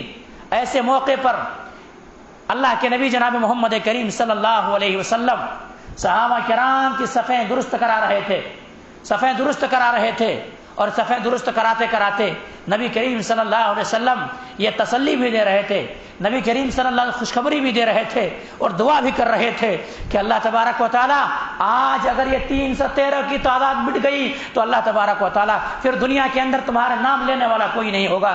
دنیا کے اندر تمہارے کلمے کے سربلندی کی خاطر کوئی جھنڈے اٹھانے والا نہیں ہوگا، اسلام کے سربلندی کی خاطر کوئی لڑنے والا نہیں ہوگا اور دنیا کے اندر تیری عبادت کرنے والا کوئی نہیں ہوگا. اے اللہ، یہ 15 سال کی محنت ہے، یہ 15 سال کی محنت ہے اور بڑی زیادتی کی گئی ہے، بڑی ظلم کی گئی ہے اور اس کے بعد یہ 313 کی تعداد اسلام قبول کیے ہیں، 313 کی تعداد ایمان لائی ہے. اے اللہ، آج یہی 313 کی تعداد لا کر کے میں یہاں پر لا کر کے ڈال دیا ہوں، اپنے کلیجے کو لا کر کے یہاں ڈال دیا ہوں. اللہ تبارک و تعالیٰ تو اس جماعت کی لاج رکھ لے. اے اللہ، اس جماعت کی حفاظت فرما. یہ 313 کی تعداد اگر مٹ گئی تو پھر دنیا کے اندر کوئی تیرا نام لینے والا نہیں ہوگا. نبی کریم صلی اللہ علیہ وسلم دعا کر رہے ہیں، نبی کریم صلی اللہ علیہ وسلم ایسے دعا کر رہے ہیں میرے بھائی کہ حضرت ابوبکر صدیق رضی اللہ تعالیٰ کو کہنا پڑا کہ اللہ کے نبی اب بس کیجیے، اللہ کے نبی اب بس کیجیے. اللہ کے نبی، اللہ کے ذات کے اوپر قوی امید ہے، آپ جو دعا کر رہے ہیں آپ کی دعا راگا نہیں جائیں گے، آپ کی دعا برباد نہیں ہوں گے. آپ جو دعا کر رہے ہیں آپ کی دعا آپ کے رب نے سن لیا ہے. اللہ کے نبی جناب محمد کریم صلی اللہ علیہ وسلم اب بس کیجیے. اور نبی کریم صلی اللہ علیہ وسلم جو چادر اوڑھے ہوئے تھے، چادر بار بار نبی کریم سے کندھے میں ڈال رہے تھے. یہ وہی جنگ تھی. صحابہ کرام کی کیا ہے، صحابہ کرام کی صفیں درست کرا رہے ہیں اور کہہ رہے ہیں میرے ساتھی، تمہیں ڈرنے کی ضرورت نہیں ہے، تمہیں خوف کھانے کی ضرورت نہیں ہے، تمہیں گھبرانے کی ضرورت نہیں ہے. قوموا الی جنتکم ارضھا، اس جنت تمہارے انتظار میں ہے، وہ جنت تمہارے انتظار کر رہے ہیں. وہ جنت، جو جنت وہ ایسی جنت ہے، وہ جنت تمہارے انتظار میں ہے. اگر تمہاری وفات بھی ہوئی، اگر تم شہید بھی ہوئے، اگر تمہیں کافروں نے مارا بھی تو تمہاری یہ اعجاز اور تمہاری یہ درجہ ہے، جو فضیلت ہے کہ اس کے بدلے تمہیں جو ملنے والی وہ جنت ہے، وہ جنت ہے. ایک صحابی رسول حضرت عمیر انصاری رضی اللہ تعالیٰ عنہ ابھی کھجور کھا رہے تھے، کھجور کھا رہے تھے. 7 کھجور ہاتھ میں تھا. کتنا؟ 7 کھجور. ایک کھجور کو کھائے، دوسرے کھجور کو کھائے، تیسرے کھجور کو کھائے، چوتھے کو نہیں کھائے. چوتھے کو نہیں کھائے، زمین میں پھینک دیے کھجور کو. کیونکہ نبی کریم صلی اللہ علیہ وسلم زبان اثر سے سن چکے تھے. نبی کریم صلی اللہ علیہ وسلم کہہ چکے تھے کہ اگر تمہاری شہادت بھی ہوئی تو اس کے بدلے میں تمہیں کیا ملے گی؟ جنت ملے گی. اب اس کے بعد کھجور کو پھینک دیتا ہے اور پھینک دینے کے بعد ایک جملہ کہتا ہے، اب کھجور میں یہاں نہیں کھاؤں گا. اب کھجور کہاں کھاؤں گا؟ جنت میں جا کر کے کھاؤں گا. یہ کھجور اب مجھے پسند نہیں ہے، یہ کھجور اب مجھے اچھا نہیں لگتا ہے. نبی کی زبان سے میں سن چکا ہوں، اب جا کر کے کھجور اگر کھاؤں گا تو اللہ کی جنت میں کھاؤں گا، وہاں جا کر کے ایسی عشرت کروں گا. یہ دنیا کی زندگی کے اندر کیا ہے، وہ آخرت کی زندگی، وہاں جا کر کے میں کھاؤں گا. اللہ اکبر. مورخین نے لکھا، سیرت نگاروں نے لکھا کہ صحابی رسول اور جا کر کے جنگ میں کود جاتے ہیں، جنگ میں کود جاتے ہیں. جنگ میں کود جانے کے بعد لڑتے لڑتے لڑتے لڑتے شہادت پا جاتے ہیں، شہید ہو جاتے ہیں. اللہ کے نبی جناب محمد کریم صلی اللہ علیہ وسلم نے جب اس صحابی رسول کے اوپر نظر دوڑائے اور اس صحابی رسول کو دیکھے تو کہ واقعی معنوں میں کامیاب ہو گیا تھا، واقعی معنوں میں کامیاب ہو گیا. تو میرے بھائی، میں بتا یہ رہا تھا کہ جس کے ذہن و دماغ کے اندر، جس کے دل کے اندر اگر جنت کا شوق آ جائے، کبھی ان کو دنیا کی زندگی کبھی مصیبت اور پریشانی کے اندر نہیں پڑیں گے. بہت بڑی مصیبت تھی وہاں پہ، ہزاروں کی تعداد میں جا کے کود جانا. اور صحابہ کرام کے پاس تیر ہے تو تلوار نہیں ہے، جا کے کود جانا کون سی ایسی چیز تھی جو میدان جنگ میں لے آئی تھی، بدر کے میدان میں لے کر آئی تھی؟ کون سی ایسی چیز لے کر آئی تھی؟ شوق جنت لے کر کے آئی تھی، جنت کے طرف لے کر کے آئی تھی. اور صحابہ کرام نے کہا تھا کہ اللہ کے نبی آپ جو کہیں گے ہم وہ بات ماننے کے لیے تیار ہیں. ہم وہ نہیں کہیں گے جو موسیٰ کے قوم والوں نے کہا تھا. موسیٰ کے قوم والوں نے کیا کہا تھا؟ جنگ کے لیے گئے تھے اور کہے تھے جا تم جا کے لڑ لو, ہمیں لڑنے کی ضرورت نہیں ہے. ہم وہ نہیں کہیں گے. آپ جو حکم دیں گے اللہ کے رسول, ہم آپ کے حکم کو ماننے کے لیے تیار ہیں. اور میدان میں پہنچ گئے تھے. لیکن نبی کریم صلی اللہ علیہ وسلم جو میدان میں لے کر کے گئے تھے ان لوگوں کو جنت کا شوق دلا کر کے, اور وہ نظروں کے سامنے دیکھتے تھے, انہیں سمجھ میں آتی تھی کہ واقعی معنوں میں جنت ہے. اور جس انسان کے ذہن و دماغ کے اندر جنت کا شوق ہے وہ انسان کبھی نماز کو ترک نہیں کرے گا میرے بھائی, چھوڑے گا کبھی نماز کو. جس انسان کو یہ ڈر ہو کہ میں نماز چھوڑوں گا تو میں جہنم کے اندر جا سکتا ہوں, وہ انسان کبھی نماز چھوڑے گا نہیں چھوڑے گا. اگر ہم اور آپ نماز سے کوسوں دور ہیں, مسجدوں سے کوسوں دور ہیں, اور مزید وضاحت کروں اس بات کو, اگر ہم اور آپ اگر آدھے گھنٹے بھی تراویح پڑھ رہے ہیں تو ہمیں اور آپ کو یہ بھی لمبی لگ رہی ہے, یہ بھی بڑی طویل لگ رہی ہے, تو کیا ہے ہمارے ذہن و دماغ کے اندر جنت کا شوق نہیں ہے. ہمارے آپ کے ذہن و دماغ کے اندر جنت واقعی معنوں میں ہمیں اور آپ کو ایسا لگ رہا ہے واقعی ہے کہ نہیں ہے, کیا ہے کہ نہیں ہے کیا. ورنہ وہ مسلمان, وہ قوم, جو قوم جب نوٹ بندی ہوئی تو ایک آدمی پورے دن بھر کھڑا رہے, کہاں پہ تھے یا نہیں تھے؟ صحیح کہہ رہا غلط کہہ رہا ہوں؟ نوٹ کو چینج کرانے کے لیے یا پیسے اٹھانے کے لیے جب نوٹ بندی ہوئی 6 گھنٹے, صبح گیا ہے 9 بجے تو شام میں آ رہا, پھر بھی ان کو باری نہیں آ رہی ہے. یوں ہی نہیں میرے بھائی, آئیے میں مزید وضاحت کروں آپ کو. ابھی آدھا گھنٹہ کھڑا ہونا بڑی مصیبت لگ رہی ہے. یہاں سے داون گھیرے آپ کو جانا ہے, سیٹ نہیں, آپ کو کھڑے ہو کے جانا پڑ رہا ہے. کیا کریں گے آپ؟ کھڑے رہیں گے نہیں رہیں گے؟ کتنے گھنٹے؟ 1.25 گھنٹے. کانٹریکٹر کو کہیں گے نہیں مجھے سیٹ دے, کہہ سکتے؟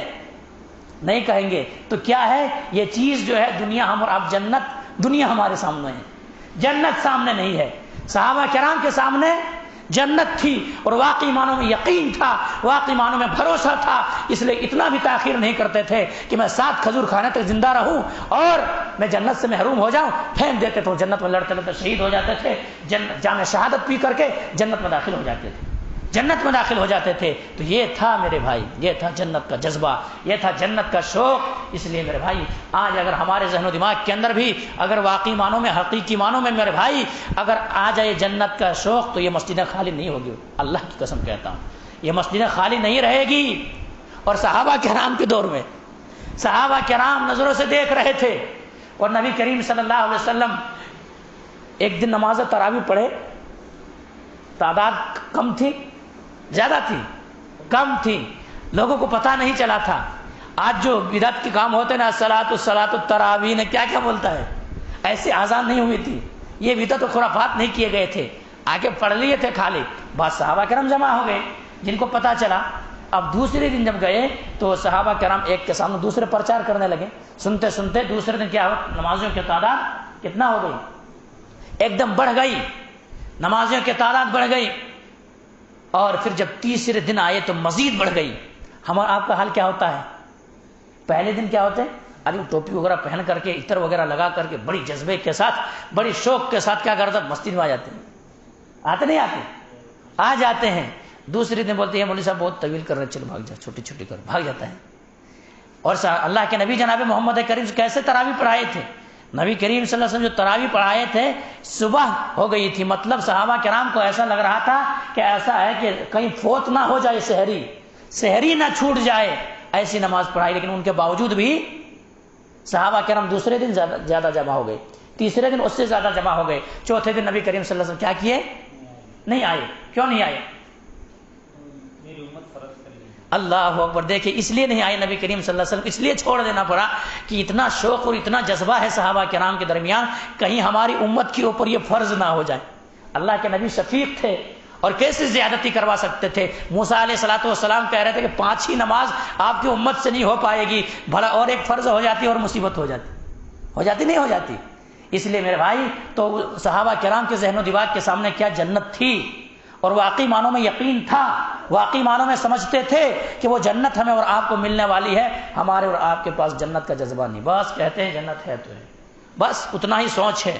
ورنہ جنت کا جن کا شوق ہو وہ دکان نہ چھوڑے, حی علی الصلاح حی علی الفلاح ان کے کانوں میں ٹکرائے اور جنت کا جن کا جذبہ ہو حی علی الصلاح حی علی الفلاح کانوں میں ٹکرائے اور کھیت نہ چھوڑے، جن کے ذہن و دماغ کے اندر حی علی الصلاح حی علی الفلاح ٹکرائے اور کیا ہے گپ سڑاکے کو نہ چھوڑے، ہوٹل کو نہ چھوڑے، وہ انسان کیسے کہہ سکتا ہے، وہ قوم کیسے کہہ سکتی ہے کہ مجھے بھی جنت کا شوق ہے؟ صحابہ کرام کو جنت کا شوق تو ایسا ہے کہ کھجور کھانے تک زندہ نہیں رہ رہے، تراویحوں میں نمازوں کی تعداد بڑھ جا رہی ہے، اور وہ یہ چیز ہم اور آپ نہیں بلکہ اللہ تبارک و تعالیٰ نے دو ٹوک انداز میں کہہ دیا ہے کہ اگر ایک انسان نماز کو چھوڑتا ہے، نماز چھوڑنے والا انسان کہاں جائے گا؟ جہنم میں جائے گا، جائے گا نہیں جائے گا؟ اب آپ کہیں گے کہ تو انڈیا کے پورے کیا ہے صرف 2% نمازی ہے، پھر سب جہنم کے اندر جائے گا؟ ہندوستان کے اندر چیخ رہے ہیں، چلا رہے لوگ، بڑی مشکل سے 2% نمازی ہے۔ مسلمانوں کی تعداد کتنا ہے ہندوستان کے اندر؟ 30 کروڑ ہے، وہ بتائے جاتے ہیں جو سروے کے مطابق، اس سے زیادہ ہے۔ کتنے ہیں نمازیوں کی تعداد؟ کتنے ہیں؟ بہت کم ہے۔ اپنے مسجد ہی کا لے لیجئے، ہمارے مسجد میں پورے مصلی پورے جماعت اگر لے لیا جائے کتنے ہیں؟ ہاں ہمارے کتنے ہیں؟ لیکن نہیں ہے، کتنے تعداد نظر آ رہی ہے؟ نہیں آ رہی۔ کیوں؟ جنت کا شوق نہیں ہے، جنت کا جذبہ نہیں ہے میرے بھائی۔ جنت کا جذبہ جب آئے گی ہمارے ذہن و دماغ کے اندر تو ایسا ہی ہوگا۔ تو میں بتا رہا تھا کہ بے نمازی شخص، خواتین اسلام بھی سنیں اس بات کو، خواتین اسلام کے اندر بھی بڑی کوتاہیاں ہیں، بڑی کمیاں ہیں، بڑی بہانہ ہے ان کے پاس، بہت بہانہ ہے۔ کبھی بچے پیشاب کر دیتے، کبھی کچھ ہوتا ہے، کبھی کچھ ہوتا ہے، بڑی بہانہ۔ اور کیا چیز ہے آج میں بتاؤں، مسلمان اتنا کمزور کیوں ہے، آج مصیبت کیوں ہے مسلمانوں کے اوپر؟ آپ کرسچن ہیں، معلوم کرسچن، ان کے آپ چرچ کے اندر جائیں گے یا شادی خانے میں جائیں گے تو ان کی عبادت خانہ بنا ہوا ہے، نہیں ہے؟ عبادت خانہ بنا ہوا ہے، جا کے پوجا کر لے بول کے۔ اگر آپ ہندو کے منڈپ شادی خانہ میں چلے جائیں گے، وہاں پہ ایک مندر بنا ہوا ہے۔ مسلمانوں کے شادی خانے میں جائیے آپ، ہے مسجد بنا ہوا؟ وہاں مسجدیں ہیں؟ نہیں، بڑی خال نہیں ملیں گے آپ کو۔ اور مسلمانوں میں کیا ہے، کیا کرے گا؟ اگر میں جا کر کے نماز بھی پڑھوں تو وضو بننا پڑے گا، وضو جو میک اپ وغیرہ میں کیا وہ ختم ہو جائیں گے، جو تیل وغیرہ لگا ہے بڑا مسئلہ ہو جائے گا، ہے یا نہیں ہے؟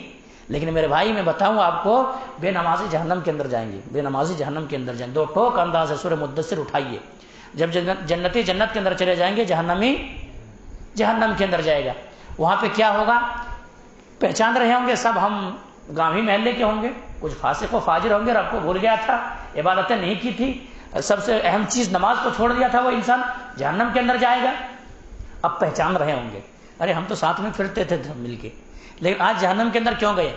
آج جہنم کے اندر کیوں گئے؟ سوال ہوگا ما سلککم فی سقر، تم سقر کے اندر کیوں چلے گئے، جہنم کے اندر کیوں چلے گئے؟ جواب کیا آئے گا معلوم؟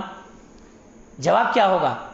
لم نکم من المصلین، ہم نماز نہیں پڑھتے تھے، ہم نمازی نہیں تھے، ہم مسجدوں کو آباد کرنے والے نہیں تھے، ہمارے کانوں میں ٹکراتی تھی حی علی الصلاح حی علی الفلاح۔ اگر تم حی علی الصلاح آؤ گے نماز کے لیے، حی علی الفلاح، تب تمہیں کامیابی ملے گی۔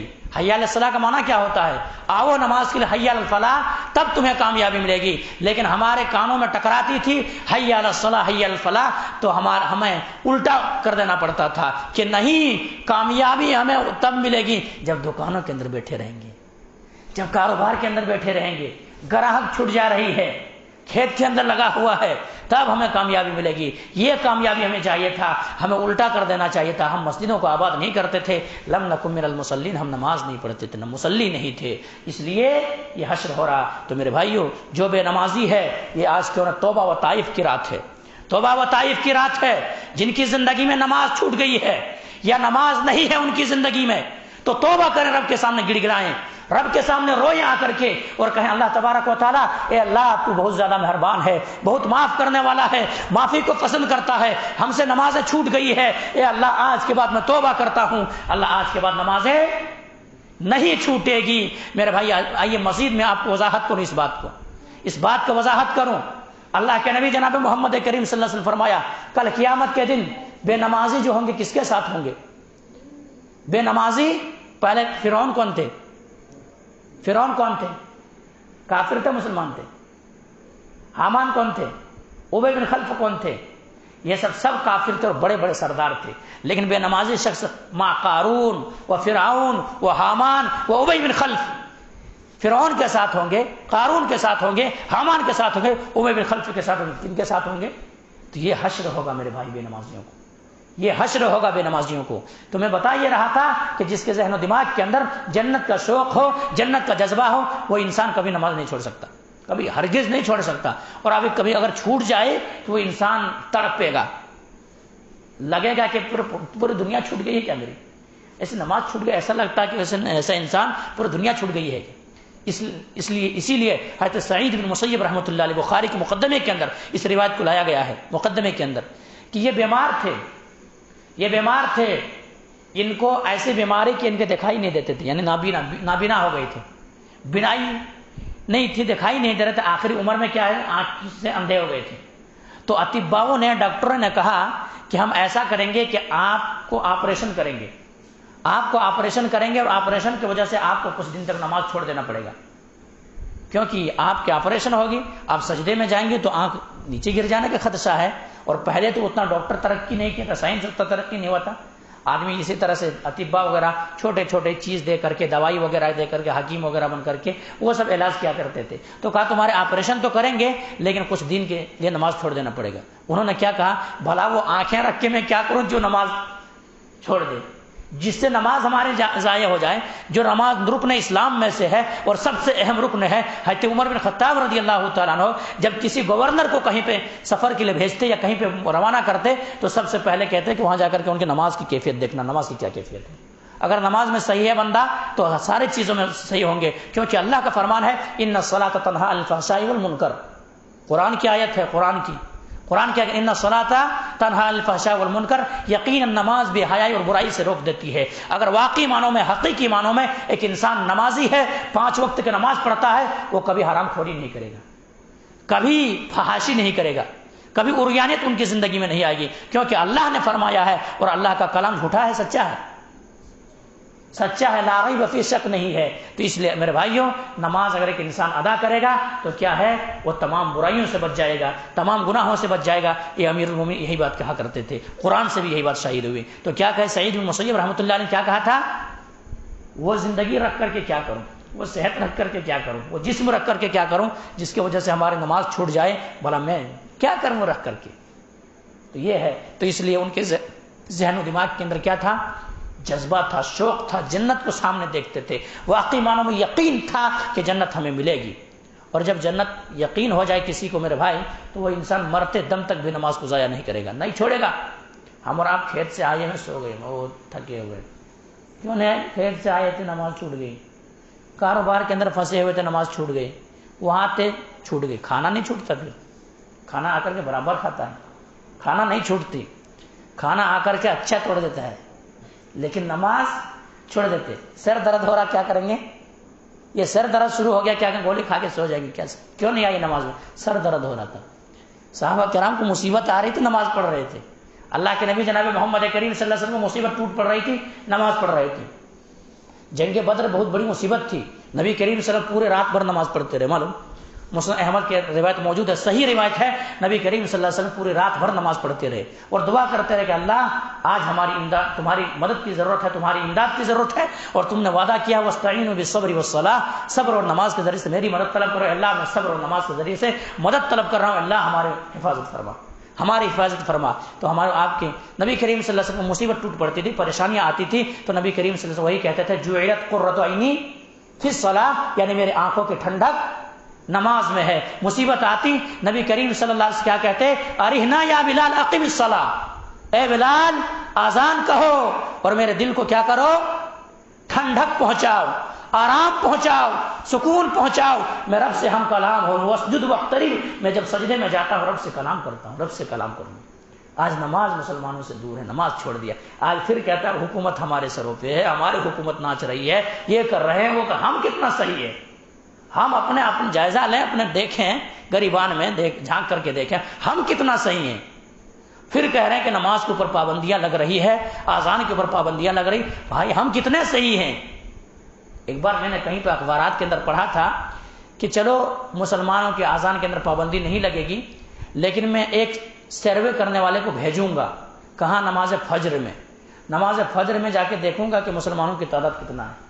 اگر واقعی معنوں میں جو جمعے کی تعداد جو ہے، اگر فجر کی نماز میں وہ اتنا تعداد رہیں گے تو پھر یہ آذان کو بند نہیں کریں گے. کیوں نہ آذان کو بند کریں گے؟ بھائی ہندوستان جمہوری ملک ہے، اپنے اپنے دھرم پر عمل کر، اگر آ جاتے حکومت خدا نخواستہ، آزاں بند ہوتی یا نہیں ہوتی؟ آزاں بند ہو جاتی یا نہیں ہوتی؟ دیکھتے 4 آدمی ہیں مسیح، 4 آدمی ہیں، پھر اتنے کئی نیند خراب کر رہے ہیں آدمی کو، یہی آواز یہی تو لگا رہے ہیں۔ تو ہم کتنا صحیح ہے، غریبان ہم ہی بگڑے ہوئے ہیں۔ اللہ نے کیا فرمایا؟ ظہر الفساد فی البر والبحر بما کسبت ایدی الناس لیذیقہم بعض الذی عملوا لعلہم یرجعون۔ تمہارے اوپر جو مصیبت آئی ہے، جو پریشانی آئی ہے، ہاتھوں کی کمائی ہے، تمہارے کرتوت ہے، اور یہ کرتوت اس لیے مصیبت آئی ہے تاکہ تم اللہ کی جانب لوٹ آؤ، اللہ کی طرف پلٹ کر کے آ جاؤ، اللہ کی جانب آ کر کے آ جاؤ، رو گڑ گڑا لو، توبہ کر لو، تو تمہارے تو سب سے پہلے ہم اور آپ اپنا اصلاح کریں۔ الحمدللہ حکومت ہمارے کچھ نہیں بگاڑ سکتی۔ کیا بگاڑے گی حکومت؟ 313 کے تھے، نہیں بگاڑ سکے، اب کیا؟ ابھی تو ہماری تعداد الحمدللہ بہت ہے۔ تو بس میرے بھائی، ہمارے آپ کے ذہن و دماغ کے اندر جنت کا شوق نہیں ہے، جنت کا جذبہ نہیں ہے، اس لیے ہم سے تمام برائیاں ہو رہی ہے، نماز کی کوتاہی ہو رہی ہے، سر کا درد ہے، نماز پہلے چھوٹ جا رہی ہے۔ اگر واقعی معنوں میں جنت کا شوق آ جائے تو کبھی ہماری نمازیں نہیں چھوٹے گی۔ حضرت امیر المومنین عمر بن خطاب رضی اللہ، نام سنیں؟ عمر بن خطاب رضی اللہ تعالیٰ عنہ جل قدر صحابی رسول ہے، جن کے تعلق سے نبی نے کہا کہ میرے بعد اگر کوئی نبی ہوتے تو کون ہوتے؟ عمر ہوتے۔ عمر ہوتے جن کے سوچ پر اللہ نے آسمان سے وحی نازل کر دی ہے، جن کے سوچ پر قرآن کا نزول ہو رہا ہے، یہ امیر المومنین عمر بن خطاب رضی اللہ تعالیٰ عنہ ہیں۔ نماز فجر ہے، نماز فجر ادا کر رہے ہیں، سورہ یوسف کی تلاوت کر رہے ہیں، سورہ یوسف کی تلاوت کر رہے ہیں۔ ان کا دشمن لولو فیروز آتا ہے اور حضرت عمر بن خطاب رضی اللہ تعالیٰ عنہ کو سینے پہ وار کرتا ہے، پیٹھ پہ وار کرتا ہے، کئی وار کرتا ہے، لیکن نماز کے اندر مستغرق ہے، قرآن کی آیتیں پڑھ رہا ہے، ابھی نماز کو نہیں توڑا ہے۔ آخر کار جب خون بہہ رہا ہے اور بہہ کر کے مصلے بھیگ گئے ہیں، بے ہوشی طاری ہو گئی ہے، بے ہوش ہو کر کے گر پڑے مصلے پہ، تب صحابہ کرام لقمہ دے رہے ہیں، سبحان اللہ الحمدللہ کہہ رہے ہیں۔ آگے جو صحابہ کرام ہے وہ دیکھتے ہیں کہ واقعی معنوں میں عمر بن خطاب رضی اللہ تعالیٰ عنہ کے اوپر وار کیا گیا ہے اور اتنا خون بہ رہا ہے، چلو جلدی سے اٹھا کر کے امیر المومنین عمر بن خطاب رضی اللہ تعالیٰ عنہ کو ان کے گھر تک پہنچایا جاتا ہے۔ لیکن نماز ابھی نہیں چھوٹتی ہے، نماز ابھی نہیں رکا گیا ہے۔ امیر المومنین کے جگہ پہ حضرت عبد الرحمن بن عوف رضی اللہ آگے بڑھ جاتے ہیں، آگے بڑھا دیتے ہیں کہ آپ مختصر طور پر نماز مکمل کریں، اس کے بعد پھر دیکھیں گے عمر بن خطاب رضی اللہ عنہ کے کیا سلوک کیا گیا ہے، کیا حال ہوا ہے۔ لوگ دیکھنے کے لیے آتے ہیں، امیر المومنین عمر بن خطاب رضی اللہ تعالیٰ عنہ بار بار دیکھنے کے لیے آ رہے ہیں، دیکھنے کے لیے آ رہے ہیں۔ ایک صحابہ مشورہ دیتے ہیں کہ دیکھیے امیر المومنین عمر بن خطاب رضی اللہ تعالیٰ کو جب ہوش آ جائے تو ان کو دیکھیے، ان کے اوپر وار کیا گیا اتنا غم نہیں ہوں گے، ان کے اوپر جو وار کیا گیا اتنا مصیبت نہیں ہوں گے، ان کو اتنا تکلیف نہیں ہوگی جتنا تکلیف نماز چھوٹنے پر ہوگی۔ انہیں یاد دلانا کہ امیر المومنین آپ کی نماز رہ گئی تھی، آپ ابھی پہلی رکعت میں تھے اور آپ کے اوپر وار کیا گیا تھا، اس لیے آپ کی دوسری رکعت مکمل نہیں ہوئی ہے، آپ دوسری رکعت نہیں پڑھے ہیں، اس لیے۔ اور کوئی اسلام کے اندر اگر اسلام کے اندر رہنا ہے تو کیا ہے کہ اسلام اگر نماز تو چھوڑتا ہے، اسلام میں کوئی جگہ ان کے نہیں ہے، اسلام میں کوئی جگہ نہیں ہے۔ امیر المومنین عمر بن خطاب رضی اللہ تعالیٰ عنہ کو کچھ دیر کے بعد ہوش آتا ہے، ہوش آنے کے بعد انہیں یاد دلائی جاتی ہے، امیر المومنین عمر بن خطاب رضی اللہ تعالیٰ عنہ آپ کی نماز رہ گئی تھی، آپ ابھی نماز پہلی رکعت میں تھے، آپ کے اوپر وار کیا گیا ہے، آپ کے اوپر ظالموں نے ظلم کیا ہے، زیادتی کی ہے، آپ کو شہادت کرنے کی کوشش کی گئی ہے، آپ کو قتل کرنے کی کوشش کی گئی ہے، آپ کے اوپر وار ہوا ہے، لیکن آپ کی نماز رہ گئی ہے۔ امیر المومنین عمر بن خطاب رضی اللہ تعالیٰ عنہ کیا کرتے ہیں، ایسے موقع ہیں اور کھڑے ہو کر کے نماز پڑھنے کی کوشش کرتے ہیں۔ اس روایت کو امام موطا میں مالک رحمۃ اللہ علیہ نے مسائل کے لیے لایا ہے کہ اگر کوئی انسان کے اگر وضو کی حالت میں اگر خون نکل جائے تو وضو نہیں ٹوٹتا، ایک مسئلہ بیان کیا ہے، اور بخاری کے اندر صراحت یہ روایت موجود ہے۔ کیا ہے؟ ایسی حالت ہے کہ ان کو اگر دودھ دیا جا رہا پیٹ سے باہر نکل جا رہے ہیں، شہد دیا جا رہا پیٹ سے باہر نکل جا رہے ہیں، کیوں؟ اعتدیا کٹ چکے ہیں۔ لیکن امیر المومنین عمر بن خطاب رضی اللہ تعالیٰ کو کیا حال ہے؟ نماز کھڑے ہو کر کے پڑھ رہے ہیں، نماز کھڑے ہو کر پڑھ رہے ہیں۔ بعض صحابہ کرام کہہ رہے ہیں امیر المومنین عمر بن خطاب رضی اللہ تعالیٰ عنہ آپ جو ہیں، آپ کے اوپر ایسی مصیبت آئی ہے، ایسی پریشانی آئی ہے، نبی کی حدیث ہے کہ اگر کوئی شخص کھڑے ہو کر نماز نہیں پڑھ سکتا بیٹھ کر نماز پڑھ لے، اگر بیٹھ کے نہیں پڑھ سکتا لیٹ کر کے پڑھ لے، لیٹ کے نہیں پڑھ سکتا اشارے سے پڑھ لے، لیکن جب تک روح میں جسم میں روح باقی ہے نماز معاف نہیں ہے، آپ کے لیے تو ذرا گنجائش ہے، آپ بیٹھ کے نماز پڑھ لیں۔ امیر عمر بن خطاب رضی اللہ کہتے ہیں نہیں میں مجھے نماز ادا کرنے دیں۔ کیا فکر ہے میرے بھائی، کیوں فکر تھی ایسے فکر تھے، ان کو جنت کا شوق تھا، جنت کا جذبہ تھا، اس لیے ایسے فکر تھی۔ اور واقعی معنوں میں جنت کا شوق انسان کو نہ رہے، پھر جو چاہے کرے وہ، جو چاہے کرے وہ۔ اسی لیے میرے بھائیوں، اور یہ نماز اتنا اہمیت کی حامل ہے، نماز اتنا اہمیت کی حامل ہے، نبی کریم صلی اللہ علیہ وسلم آخری دم پہ ہیں، آخری موقع پہ ہیں، دنیا چھوڑ رہے ہیں۔ نبی کریم صلی اللہ علیہ وسلم کے پاؤں اتھر کے اندر اتنا طاقت نہیں ہے، نبی کریم صلی اللہ علیہ وسلم پاؤں نہیں اٹھا پا رہے ہیں۔ نبی کریم صلی اللہ علیہ وسلم دو صحابہ کرام حضرت فضل اور حضرت عباس رضی اللہ تعالیٰ کے، یہ دونوں کندھے کے سہارے لے کر کے مسجد نبوی کی طرف بڑھنے کی کوشش کر رہے ہیں، لیکن نبی کریم صلی اللہ علیہ وسلم کے اوپر بے ہوشی طاری ہو جاتی ہے۔ نبی کریم صلی اللہ علیہ وسلم کے پاؤں نہیں اٹھ رہے ہیں، نبی کریم صلی اللہ علیہ وسلم بے ہوشی طاری ہو گئی ہے۔ اب اس کے بعد نبی کریم صلی اللہ علیہ وسلم کہتے ہیں کہ ایسا کیا جائے کہ 7 کنویں کا پانی لایا جائے، 7 کنویں کا پانی لایا جائے اور وہ مکس کیا جائے، اس کے بعد میرے سر پہ بہایا جائے تاکہ کچھ افاقہ ہو، کچھ تکلیف میں تخفیف ہو جائے، کچھ کمی ہو جائے، اور میں صحابہ کرام کے درمیان پہنچوں اور جا کر کے نماز پڑھاؤں۔ آخرکار یہی چیز نبی کریم صلی اللہ علیہ وسلم جیسے حکم کرتے ہیں وہی حکم کے مطابق پانی لایا جاتا ہے، سروں میں بہایا جاتا ہے، نبی کریم صلی اللہ علیہ وسلم افاقہ ہوتا ہے۔ نبی کریم صلی اللہ علیہ وسلم 2 صحابہ کرام کو ٹیک لگائے ہوئے مسجد نبوی کی طرف بڑھنے کی کوشش کر رہے ہیں، لیکن نبی کریم صلی اللہ علیہ وسلم کے اوپر غشی طاری ہو جاتی ہے، بے ہوشی طاری ہو جاتی ہے، نبی کریم صلی اللہ علیہ وسلم بے ہوش ہو جاتے ہیں، زمین بوس ہو جاتے ہیں، زمین پہ گر جاتے ہیں۔ نبی کریم صلی اللہ علیہ وسلم کو کچھ دیر کے بعد ہوش آتی ہے، ہوش آنے کے بعد نبی کریم صلی اللہ علیہ وسلم وہی کہتے ہیں الصلاۃ الصلاۃ، کیا لوگوں نے نماز ادا کر لیا ہے، کیا لوگوں نے نماز ادا کر لیا، کیا لوگوں نے نماز پڑھ لیا ہے؟ اللہ اکبر، جواب آتی ہے اللہ کے نبی جناب محمد کریم صلی اللہ علیہ وسلم، آپ کو اس دنیا میں ہوتے ہوئے بھلا آپ کے مصلی پہ کون کھڑا ہو سکتے ہیں؟ اللہ کے نبی آپ کے نماز کے انتظار کر رہے ہیں، آپ کے آنے کے انتظار کر رہے ہیں، آپ کے آنے کے انتظار کر رہے ہیں۔ پھر نبی کریم صلی اللہ علیہ وسلم کہتے ہیں چلو پھر بہایا جاتا ہے، پھر نبی کریم صلی اللہ علیہ وسلم غسل لیا جاتا ہے، نبی کریم صلی اللہ علیہ وسلم کے اوپر پھر غشی طاری ہوتی ہے، اسی طرح مسلسل ہو رہا تھا۔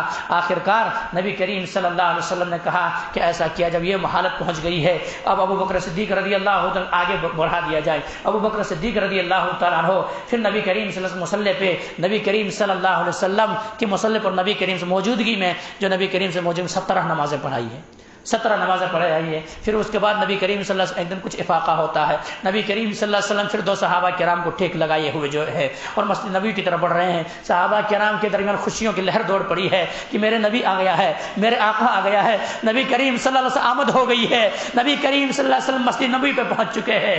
صحابہ کرام خوشی سے لہر دوڑ پڑتی ہے۔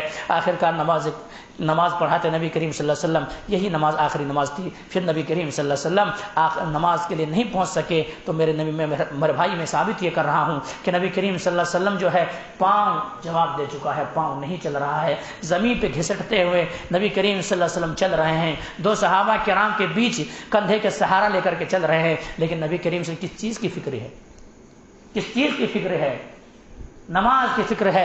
نبی کریم صلی اللہ علیہ وسلم کہہ رہے الصلاۃ وما ملکت ایمانکم، الصلاۃ وما ملکت ایمانکم، نماز کی حفاظت کرنا، نماز کی حفاظت کرنا، اور جو تمہارے ماتحت ہے، جو تمہارے نوکر چاکر ہے، ان کی حفاظت کرنا، ان کے ساتھ بدسلوکی نہیں کرنا، یہ چیز ہے۔ اور راوی حدیث بیان کرتے ہیں کہ نبی کریم صلی اللہ علیہ وسلم آخر دم بھی میں کان لگا کے سن رہا تو سینے سے یہی آواز آ رہی تھی الصلاۃ وما ملکت ایمانکم، الصلاۃ وما ملکت ایمانکم۔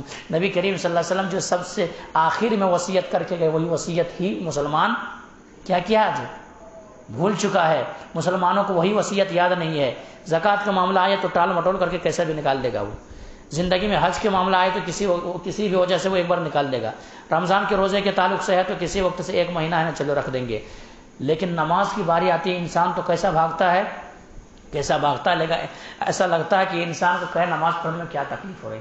نبی کریم سے آخری وصیت ہے میرے بھائی، یہ کیا ہے؟ نماز کی حفاظت کرنا، نماز کی حفاظت کرنا میرے بھائی۔ اس لیے ہمارے آپ جو نماز چھوٹ رہی ہے تو وجہ ایک یہ ہے، ریزن یہ کہ ہے، سبب ایک یہ ہے کہ ہم اور آپ جو ہیں، ہمارے اور آپ کے سینوں کے اندر جنت کا جذبہ نہیں ہے، جنت کا شوق نہیں ہے۔ اگر جنت کا جذبہ اور جنت کا شوق ہمارے ذہن و دماغ کے اندر آئے تو ہم اور آپ نماز کو کبھی نہیں چھوڑیں گے۔ آئیے مزید میں آپ کے بتاؤں، یہ تمام واقعات جو میں سنا رہا ہوں، تمام کوئی بخاری کے اندر موجود ہے، کوئی مسلم کے اندر موجود ہے. اور یہ واقعات کو کیوں سنا رہا ہوں؟ اللہ تبارک و تعالیٰ قرآن مقدس کے اندر فرمایا انما المؤمنون الذین اذا ذکر اللہ وجلت قلوبهم واذا تلیت علیہم آیاتہ زادتہم ایمانا. جب مسلمانوں کے سامنے، مومنوں کے سامنے قرآن و حدیث بیان کی جاتی ہے، قرآن کی تلاوت کی جاتی ہے، تو ان کے ایمان کے اندر کیا ہوتا ہے؟ بڑھوتری پیدا ہو جاتی ہے، زیادتی پیدا ہو جاتی ہے. اور واقعی معنوں کے اندر جب انسان سنتا ہے بیانات کو تو اس کو احساس ہوتا ہے کہ واقعی معنوں میں جو ہے ایسا اللہ نے فرمایا ہے. ایک احساس مان لیتا ہے دل کچھ دیر کے لیے. لیکن یہ شیطان ہے، انسان کے پیچھے لگا ہوا ہے. مسجد سے جو ہی نکلا شیطان ان کے سامنے آ گیا اور پھر ان کے ورگلانے لگا اور ان کو امیدیں دلانے لگا اور نماز کو ضائع، نماز کو چھوڑنے پر مجبور کرنے لگا. تو یہ چیز ہے. لیکن انسان کو ذہن و دماغ کے اندر کیا ہے؟ تھوڑا احساس پیدا ہوتا ہے، احساس پیدا ہوتا ہے. تو میرے بھائی یہی چیز ہے. اور اللہ تبارک و تعالی مزید فرمایا ہے وذکر فإن الذکر تنفع المؤمنین، کہ مومنوں کو کیا کرو؟ نصیحت کرو. مومنوں کو نصیحت کیا دیتی ہے؟ فائدہ پہنچاتی ہے، فائدہ دیتی ہے. اس غرض سے یہ چیز میں واضح نصیحت کرتا ہوں. میرے بھائی آئیے میں بتاتا چلوں میں شوق جنت اور اصل علاج جو ہے مصیبتوں کا، غموں کو، پریشانیوں کا، جنت کا شوق ہے. میں بتا رہا تھا، مزید باتیں کہہ کر کے اپنے بات کو ختم کروں گا انشاءاللہ. دیکھیے اسی طرح سے میں جنگ بدر کے تعلق سے کہہ رہا تھا اور اس صحابی رسول کا ذکر کیا جو حضرت عمیر انصاری رضی اللہ تعالیٰ عنہ ہے. دوسرے صحابی رسول حضرت عمر بن جموح رضی اللہ تعالیٰ عنہ، عمر بن جموح رضی اللہ تعالیٰ عنہ. یہ صحابی رسول جو ہیں یہ جنگ احد میں پہنچے ہیں، جنگ احد میں پہنچے ہیں. ان کا حال کیا ہے معلوم؟ ان کا حال ایسا ہے کہ یہ اگر گھر میں بیٹھے رہتے تو کوئی گناہ نہیں ہوتا ان کے اوپر، کوئی گناہ نہیں رہتے. کیوں؟ یہ معذور ہے، بیساکھی معلوم ہے، ڈنٹے کا سہارا چلتے ہیں. ان کے پاؤں صحیح نہیں ہے، ایک پاؤں چھوٹا ہے، چل نہیں پا رہا ہے. بیساکھی کے سہارے پہنچے ہیں، بیساکھی کے سہارے پہنچے ہیں. جنگ احد کی تیاری ہو رہی ہے. یہ جنگ احد سن 3 ہجری میں لڑی گئی تھی اسلام کی سربلندی کی خاطر. تو ایسا ہے جنگ احد میں پہنچے ہیں. وہاں پہ کیا ہے؟ اس صحابی رسول کا حال کیا ہے؟ اس صحابی رسول کا یہ ہے کہ اللہ کے نبی جناب محمد کریم صلی اللہ علیہ وسلم کی خدمت میں حاضر ہوتے ہیں. اور حاضر ہونے کے بعد کہتا اللہ کے نبی جناب محمد کریم صلی اللہ علیہ وسلم اس دنیا کے اندر میرا نقص ہے، میرے پاؤں صحیح نہیں ہے. اللہ کے نبی جب میں جنت کے اندر جاؤں گا تو کیا میرے پاؤں صحیح سلامت ہوں گے؟ صحیح سلامت ہوں گے؟ اللہ کے نبی جناب محمد کریم صلی اللہ علیہ وسلم فرمایا کہ ہاں، اگر تم جنت کے اندر داخل ہو گئے تو جنت کے اندر کوئی بے عیب نہیں ہوں گے، کوئی بے عیب نہیں ہوں گے. اگر کوئی دنیا کے اندر اندھا بھی ہے اور دنیا کے اندر وہ اچھا نیکی کے کام کیا ہے تو وہ جنت کے اندر جب جائے گا تو آنکھیں ان کے پاس ہوگی. اگر کوئی بہرا بھی ہے اور جنت کے اندر جائے گا تو کان عطا کی جائے گی. اگر کوئی لولہا بھی ہے اور جنت کی کام کیا ہے جنت والے تو جنت کے اندر جائے گا تو کیا ہے؟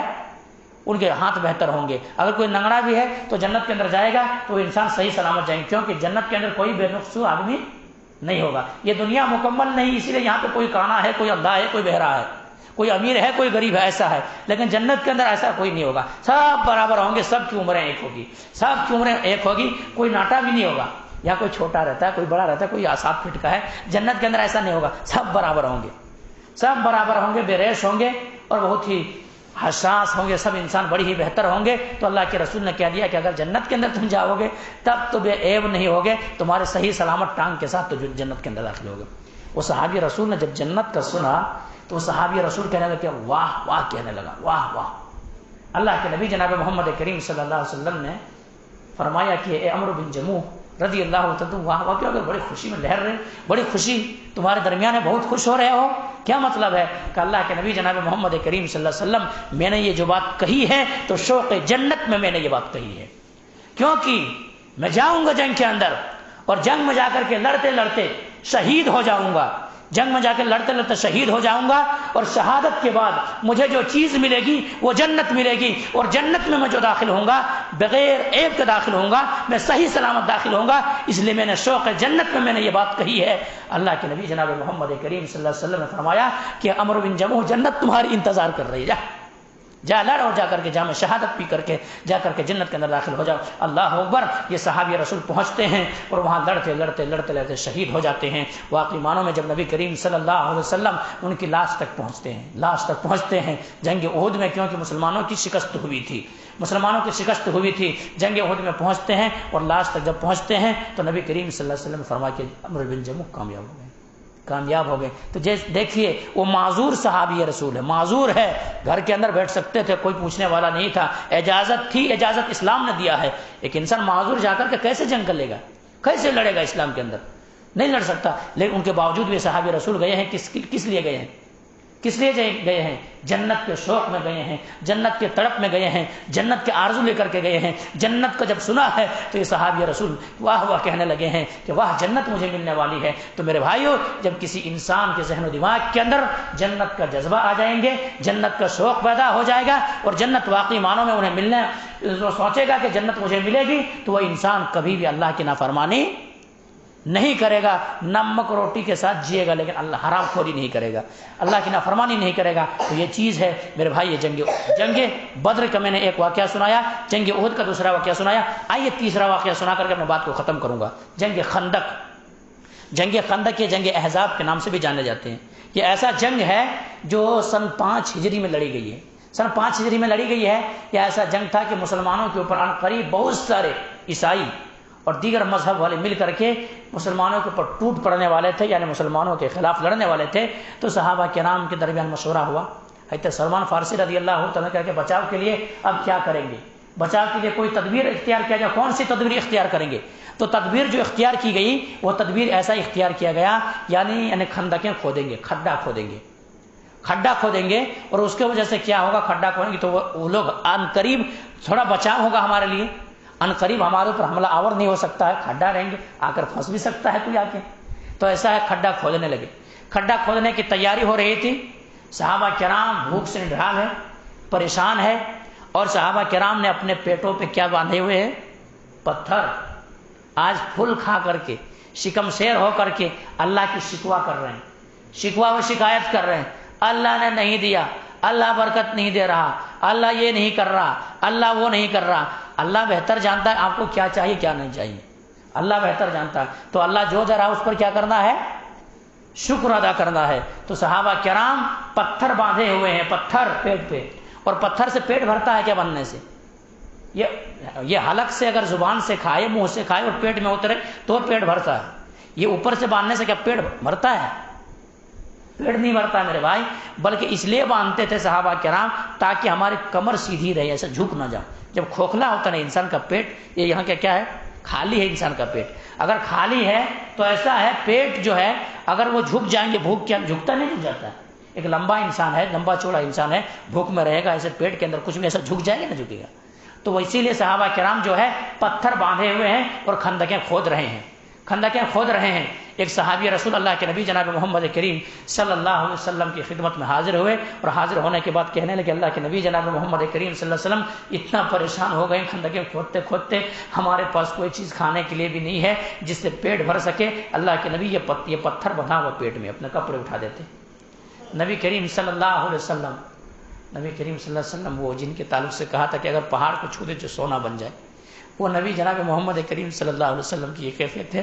نبی کریم صلی اللہ علیہ وسلم نے بھی اپنے کرتے کو ہٹا دیے، اپنے دامن کو ہٹا دیے اور کہے میرے صحابہ کیا تم یہ چاہتے ہو، کیا تم یہ جانتے ہو کہ نبی کریم صلی اللہ علیہ وسلم شکم شیر ہو کے کھائے ہوئے ہیں، نبی کریم صلی اللہ علیہ وسلم بھی پیٹ بھر کے کھائے ہوئے ہیں۔ میرے ساتھی یہ دیکھو کہ نبی کے پیٹ میں کیا ہے؟ 2 پتھر بندھے ہوئے ہیں، نبی کے پیٹ میں 2 پتھر بنے ہوئے، لیکن پھر بھی یہ جنگ کی تیاری ہو رہی ہے۔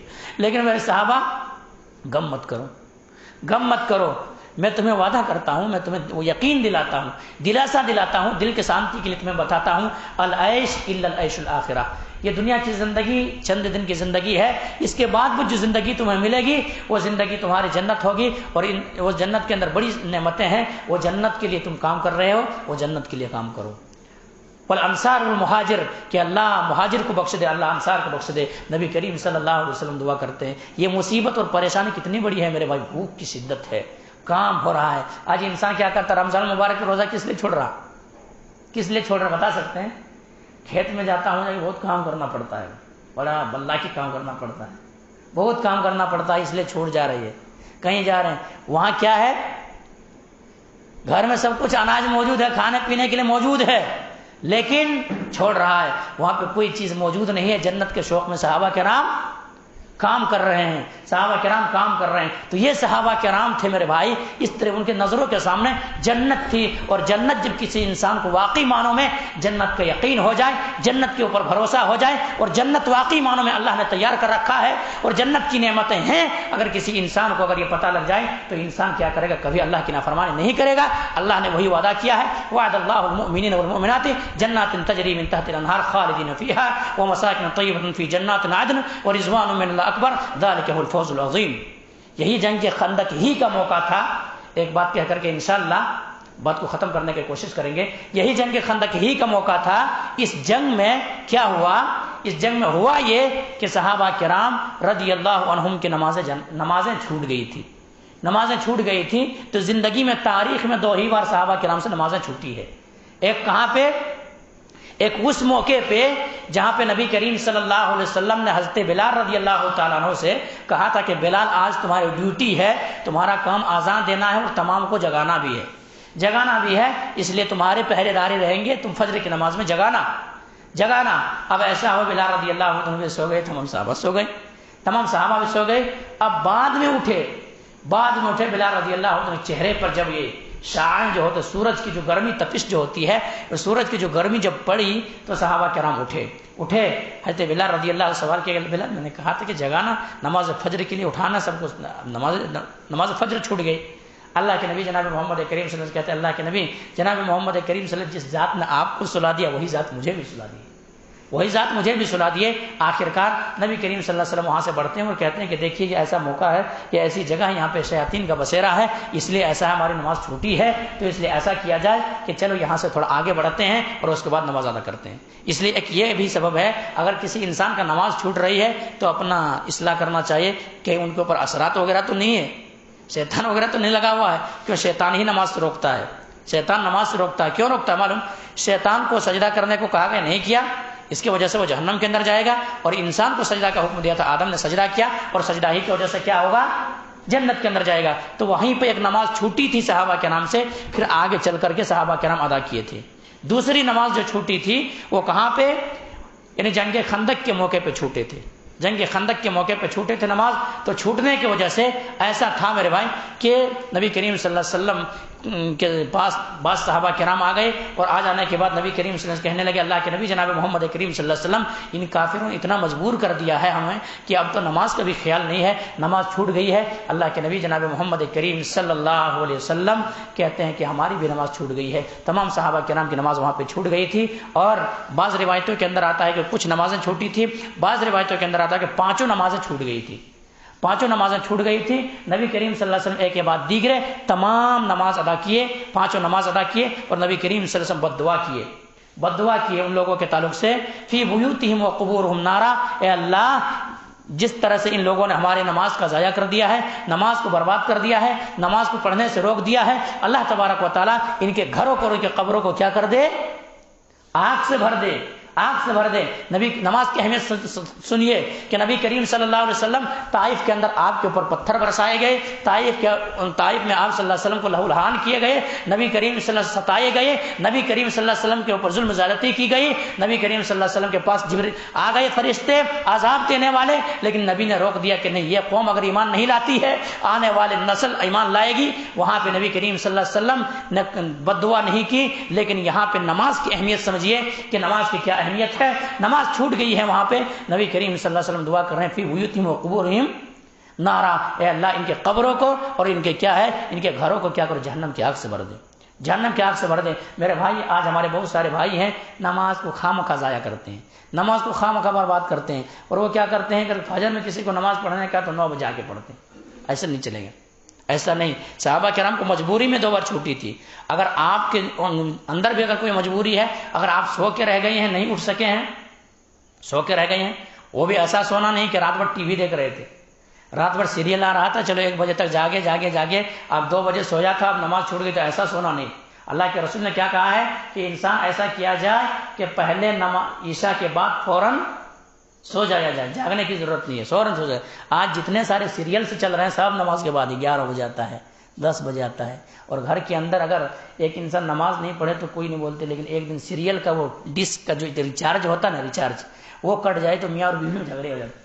جھگڑے ہو جاتے کہ کب ریچارج کب کرنا ہے، کب نہیں کرتے، نماز چھوٹے تو جھگڑے نہیں۔ تو بہرحال تو اگر کسی کا ایسے انسان اگر صحیح شریعت کے مطابق سویا ہے اور اگر سو کر کے رہ گیا، آنکھیں نہیں کھلی ہے، الارم لگا کے بھی سویا ہے، سب کچھ کر کے سویا ہے، اگر نہیں آنکھیں نہیں کھلی ہے، اب بعد میں جب بھی وہ ان کا آنکھیں کھلتا ہے، وہ چاہے 1 بج رہا ہو، 12 بج رہا ہو، 10 بج رہا ہو، کبھی فجر ہو، عصر ہو، جب بھی ان کا آنکھیں کھل رہا ہے اس وقت فوراً آ کر کے نماز ان کو پڑھنا ہے، نماز آ کے پڑھنا۔ بعض لوگوں سے فجر کی نماز چھوٹتی ہے تو ظہر تک وہ کیا کرتے ہیں، ظہر میں جا کے پڑھ لیں، ہوتا نہیں ہوتا ظہر میں؟ تو ایسا نہیں ہے، صحابہ کرام کیا کہ چھوٹے ظہر تک انتظار کیے، جو نماز چھوٹی تھی ظہر تک انتظار تھوڑی کیے، آگے بڑھ کے فوراً پڑھ لیے۔ اور اگر آپ کو ایسے عذر شرعی کی بنا پر اگر آپ کی نماز چھوٹ رہی ہے، اسے چھوٹ گئی ہے کبھی خدا نہ خواستہ، تو آپ کو جب ہوش آئے تو اس وقت آپ نماز پڑھ لیں۔ دوسری چیز، آپ اتنا بزی ہو گئے، ہوش و حواس آپ کو نہیں، جیسے کہ صحابہ کرام کو وہاں پہ اتنا بزی ہو گئے تھے وہاں پہ کہ پتہ ہی نہیں چل پایا تھا کہ نماز رہ گئی ہے، تو بعد میں ادا کیے۔ تو 2 ہی تاریخ میں نماز 2 ہی مرتبہ صحابہ کرام سے چھوٹی ہے، ورنہ پوری تاریخ کو آپ پڑھیے، پورے قرآن کو پڑھیے، پورے احادیث کے ذخیرے کو اٹھائیے، کہیں پر بھی صحابہ کرام کی زندگیوں میں نماز نہیں چھوٹی ہے۔ اور اس دور میں مسلمان میرے منافق بھی آ کے نماز پڑھتے تھے، منافق بھی آ کے نماز پڑھتے تھے، عبداللہ بن ابی بن خلف ایسے آ کر کے کیا کرتے، آگے نماز پڑھتے تھے۔ کیوں؟ نماز کے اندر نہیں جائیں گے تو اس کا کیا ٹھپا لگے، مہر لگ جائے گا، منافق ہے بول کے۔ اور اللہ کے رسول جناب محمد کریم صلی اللہ علیہ وسلم واضح انداز میں کہہ دیے تھے کہ انسان جو ہے منافقوں کے لیے 2 نماز بڑی بھاری ہوتی ہے۔ کون سی نماز؟ صبح اور عشاء، فجر کی نماز اور عشاء کی نماز۔ اس لیے اگر کوئی تاخیر سے آ رہے ہیں تو سمجھ جاؤ کہ وہ کون ہے، منافق ہے۔ آج ہمارے آپ کتنے نمازیں چھوڑ کے مسلمان ہیں، کتنے چھوڑ رہے ہیں دن بھر میں؟ اگر کیا جائے، رمضان المبارک کا مہینہ بھی چل رہا ہے، اس مہینے میں اگر آپ کو پوچھا جائے کہ آج 24ویں 25ویں شب ہے، آج تک آپ کیا پورے مکمل 5 وقت کی نماز پابندی کے ساتھ پڑھیں؟ تو کوئی نہ کوئی کہہ دیں گے نہیں، ہم سے تو 2 نماز چھوٹ گئی، 1 نماز چھوٹ گئی۔ اور وہاں کیا منافق لیٹ سے آ رہے ہیں تو کیا کہہ رہے ہیں، کیا کریے، منافق ہے۔ اور اسی لیے اللہ کے نبی جناب محمد کریم صلی اللہ علیہ وسلم نے فرمایا تھا کہ میرا جی چاہتا ہے کہ میں اپنے مصلی پہ کسی اور کو کھڑا کر دوں، کسی کو نماز پڑھائے اور میں نکل جاؤں محلے میں نکل جاؤں، اور جو نماز کے لیے نہیں نکلا، کون سی نماز میں، نماز فجر اور نماز عشاء کے لیے میں نکلوں، گشت کروں، اور جو نماز کے لیے نہیں نکلے ہیں وہ کیا کروں، ان کے گھروں کو کیا کروں، جلا دوں۔ لیکن نبی کریم صلی اللہ علیہ وسلم کیا کہہ کر کے چپ گئے، رک گئے، کیونکہ عورتیں بھی رہتی ہے اور بچے بھی ہوتے ہیں، تو بچے کے اوپر تو نماز فرض نہیں ہے، عورتوں کے اوپر بھی مسجد میں آ کر کے نماز فرض نہیں ہے، اس لیے اللہ کے نبی باز آ گئے۔ دیکھیے کون جلا دیں کہ کون کہہ رہے ہیں، نبی کریم صلی اللہ علیہ وسلم کہہ رہے ہیں، تو ہم اور آپ سمجھ سکتے ہیں میرے بھائی کہ نماز کی کیا اہمیت ہے، نماز کی کیا فضیلت ہے، نماز کی کیا اہمیت ہے۔ اس لیے میرے بھائیوں، بے نمازی کے تعلق سے کہیں بھی آپ کو ایسا نہیں ملے گا کہ بے نمازی کہیں بھی چھوٹ نہیں ملے گا آپ کو، نماز کسی بھی معاملے میں آپ کو چھوٹ نہیں ملے گی۔ نماز کی کسی بھی جنگ کی حالت میں نماز معاف نہیں ہوتی۔ جنگ میں انسان بولتا ہے کہ جنگ ایسی چیز ہے کہ سب چلتا ہے، وہاں پہ جنگ پہ سب چلتا ہے، لیکن جنگ میں نماز معاف نہیں ہوئی۔ جنگ کے موقع پر بھی اللہ تبارک و تعالیٰ آیت نازل کر رہا ہے کہ اگر کسی کیا کریں گے، وہاں آدھے فوج نماز پڑھے گی، آدھے ان کی حفاظت کرے گی، اور آدھے پھر اس کے بعد یہ جو پڑھ لے گی پھر وہ ان کی حفاظت کرے گی، اور وہاں پر بھی نماز پڑھیں گے۔ وہاں ایسا خدشہ ہے کہ گردن کٹ جانے کا خدشہ ہے، گردن چلے جانے کا خدشہ ہے، لیکن وہاں پر بھی نماز اسلام میں معاف نہیں کیا۔ تو ہم اور آپ کو کیا دکان میں بیٹھے بیٹھے معاف ہوئیں گے، گھر میں سوئے معاف ہو جائیں گے، بیوی بچوں کے ساتھ گپ چھڑا کے کرتے ہوئے نماز معاف ہو جائے گی؟ نہیں معاف ہوگی میرے بھائی۔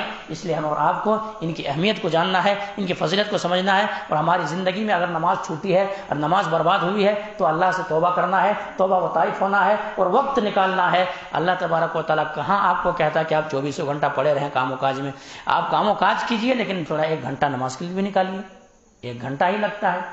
آپ آ کر کے فرض نماز جو ہے مسجد میں پڑھ لیجیے، سنت جا کر کے اگر آپ کو نہیں ہو سکتا گھر میں پڑھ لیجیے، آپ نماز کے لیے نکالیے۔ تو 1 گھنٹہ بھی ایک انسان نکالے گا تو آرام سے 23 گھنٹہ آپ کے پاس ہے، آپ کام کیجئے، اور 23 گھنٹہ آپ یہ کام کر رہے ہیں، 1 گھنٹہ صرف نماز کے لیے نکالیے، آپ کی پورے 24 گھنٹہ عبادتوں میں شمار ہوگا، عبادتوں میں شمار ہوگا۔ صحیح کہا میں نے، وما خلقت الجن والانس الا لیعبدون، اللہ نے عبادت کے لیے پیدا کیا، تو عبادت پہ سونا بھی عبادت، پینا بھی عبادت، چلنا بھی عبادت، لیکن شریعت کے روح پہ جب رہیں گے تب۔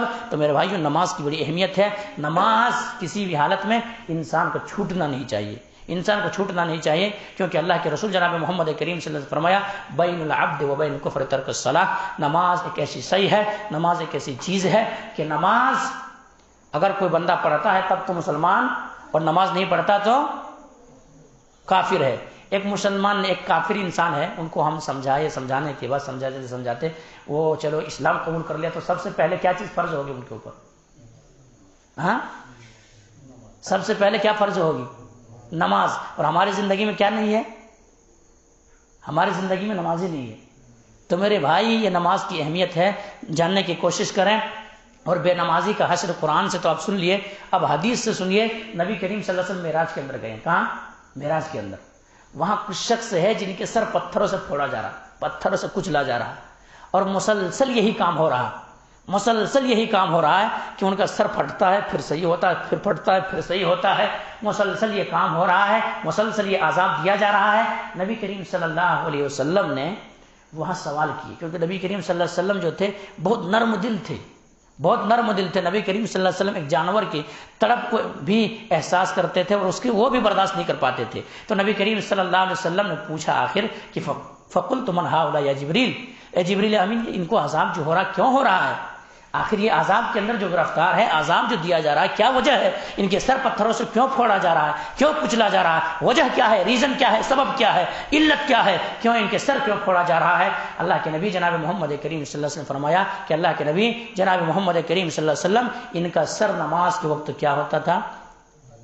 بھاری ہو جایا کرتا تھا، نماز نہیں پڑھتا تھا، اس لیے ان کو یہ حشر ہو رہا. تو میرے بھائی قرآن کے ذریعے سے، کلام اللہ کے ذریعے سے بھی ثابت ہوئی کہ بے نمازی کا جو حشر ہونے والا جہنم ہے. نبی کریم صلی اللہ علیہ وسلم بھی دیکھ کر کے آئے، کیا ہے؟ بے نمازی کا حشر جو ہے، بے نمازی کا حشر، سر پھوڑا جا رہا ہے. اور اللہ تبارک و تعالیٰ، کچھ انسان ہے کوئی 2 وقت پڑھتا ہے، 2 وقت چھوڑتا ہے، یا 4 وقت پڑھتا ہے، 1 وقت بھی چھوڑتا ہے، ان کے تعلق سے بھی کیا ہے ذرا سنیں. قرآن کہتا ہے فویل للمصلین، فویل للمصلین، ایسے نمازیوں کے لیے کیا ہے؟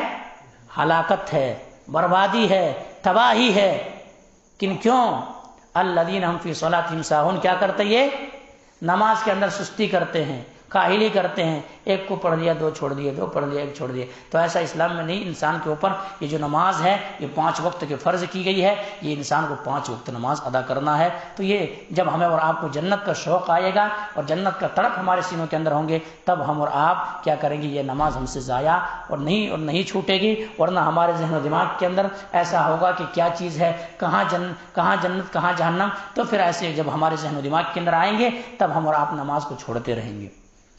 نماز اتنا اہمیت کی حامل ہے میرے بھائی، ایک انسان کو قبر میں بھی نماز یاد آئے گی. سنیں حدیث، قبر میں بھی نماز ہی یاد آئے گی. نماز، آج ہم اور آپ سب سے پہلے نماز بھول جاتے ہیں، وہاں قبر میں بھی نماز یاد آ رہی ہے.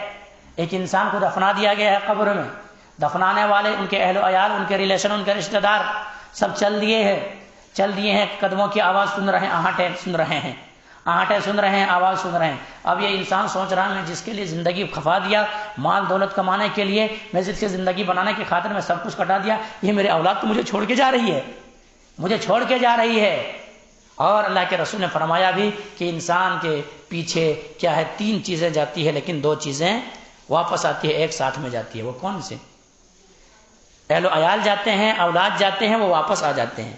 کوئی سامان وغیرہ لے کے جاتے ہیں، کیا ہے؟ سبل وغیرہ، یہ تمام ساری چیزیں لے کے قبر کھودنے کے لیے، یہ بھی واپس آ جاتی ہے. انسان کے اعمال ساتھ جاتے ہیں، اسی لیے اس اعمال کی میں کوتاہی کر رہے ہیں. تو اعمال انسان کو کرنا چاہیے، بہتر اعمال. تو میرے بھائی میں بتا یہ رہا تھا کہ وہاں پر قبر میں بھی انسان کو جو چیز یاد آئے گی وہ نماز یاد آئے گی. وقت ہو رہا ہوگا، اور جب بھی ان کو دفنایا گیا، فجر کے وقت دفنایا گیا ہو، عصر کے وقت دفنایا گیا ہو، مغرب کے وقت دفنایا گیا ہو، عشاء کے وقت دفنایا گیا، جب بھی دفنایا گیا ہو، اس وقت ان کے جب سورج ڈوبنے کا وقت ہوگا، ان کے لیے نماز عصر کا وقت ہو رہا ہوگا، ان کے پاس فرشتے آ جائیں گے اور حساب و کتاب کے لیے آ جائیں گے.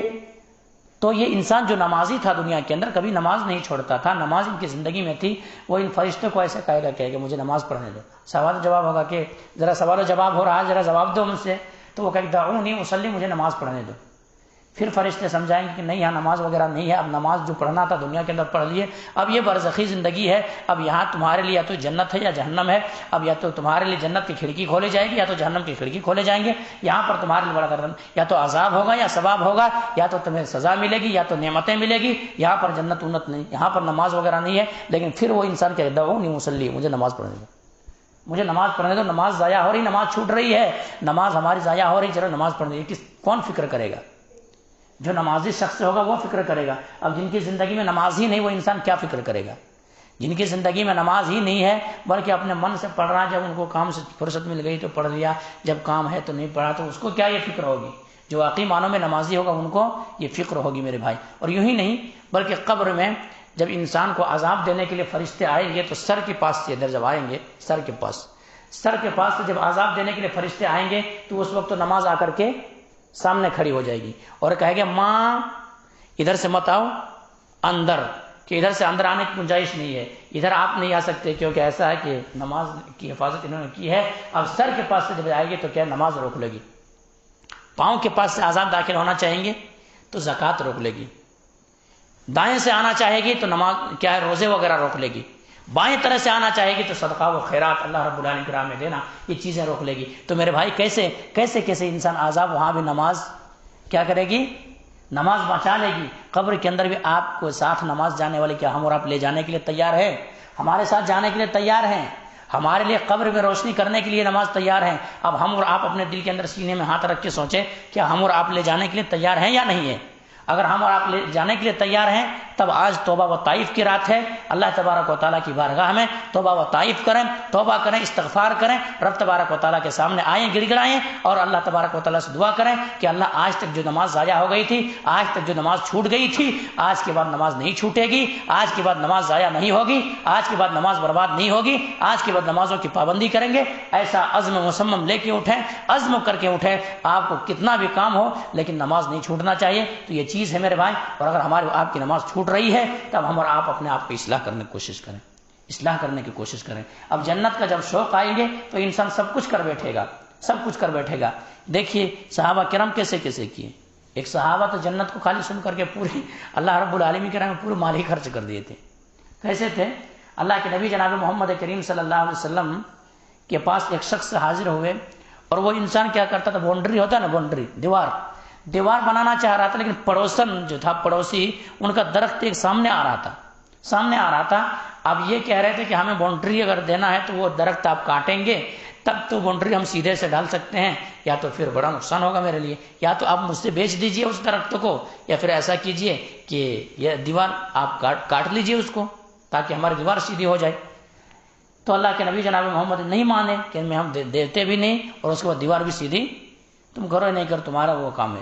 اب اللہ کے نبی جناب محمد کریم صلی اللہ علیہ وسلم خدمت میں پہنچ گئے صحابی رسول، اور کہ اللہ کے نبی جناب محمد کریم صلی اللہ علیہ وسلم یہ میرے پڑوسی ہے، میں ان کو کہتا کہ ایک ہی درخت ہے، بس ان کا ایک ہی درخت ہے، میں کہتا ہوں کہ یہ درخت مجھے دے دیا جائے یا پھر آپ کاٹ لو بھائی تاکہ ہم دیوار سیدھی کر لیں. اللہ کے رسول یہ دینے کے لیے تیار، بیچنے کے لیے بھی تیار نہیں، دینے کے لیے بھی تیار نہیں ہے. اللہ کے نبی جناب محمد کریم صلی اللہ علیہ وسلم ان کو بلائے اور بلانے کے بعد پڑوسی ہے، تکلیف مت دو، دے دو ان کو، دے دو، اور میں تم سے وعدہ کرتا ہوں کہ اگر تم دنیا کے اندر ایک کھجور کے باغ اگر دو گے تم تو اس کے بدلے میں جنت تمہیں ملے گی. جنت تمہیں ملے گی، جنت کا میں وعدہ کرتا ہوں، جنت تمہیں ملے گی ایک کھجور کے بدلے. نہیں دیکھے. اب ایسا ہوا کہ وہ کہے نہیں مانے ان کے بات کو، اللہ کے نبی جناب محمد کریم صلی اللہ علیہ وسلم کے بات کو نہیں مانے، نہیں دینا مجھے، نہیں دینا. رہتے کچھ انسان منافق صفت، نہیں مانے. اب اس کے بعد ایک صحابی رسول ابو دہدہ رضی اللہ تعالیٰ سن رہے تھے اور بڑی نبی کریم صلی اللہ علیہ وسلم گارنٹی دے رہے تھے. نبی کریم صلی اللہ علیہ وسلم کہہ رہے تھے کہ اس کے عوض میں جنت تمہیں ملے گی. اور حضرت ابو دہدہ رضی اللہ تعالیٰ عنہ کے ایک باغ تھے، اس باغ میں کتنا تھا معلوم؟ 600 درخت تھے، 600 درخت لگے ہوئے تھے. 600 درخت کیا کیے، اس کو دوڑے ان کے پاس آئے کہ بھائی میں آپ سے کچھ سودا کرنا چاہتا ہوں. کیا سودا ہے بھائی؟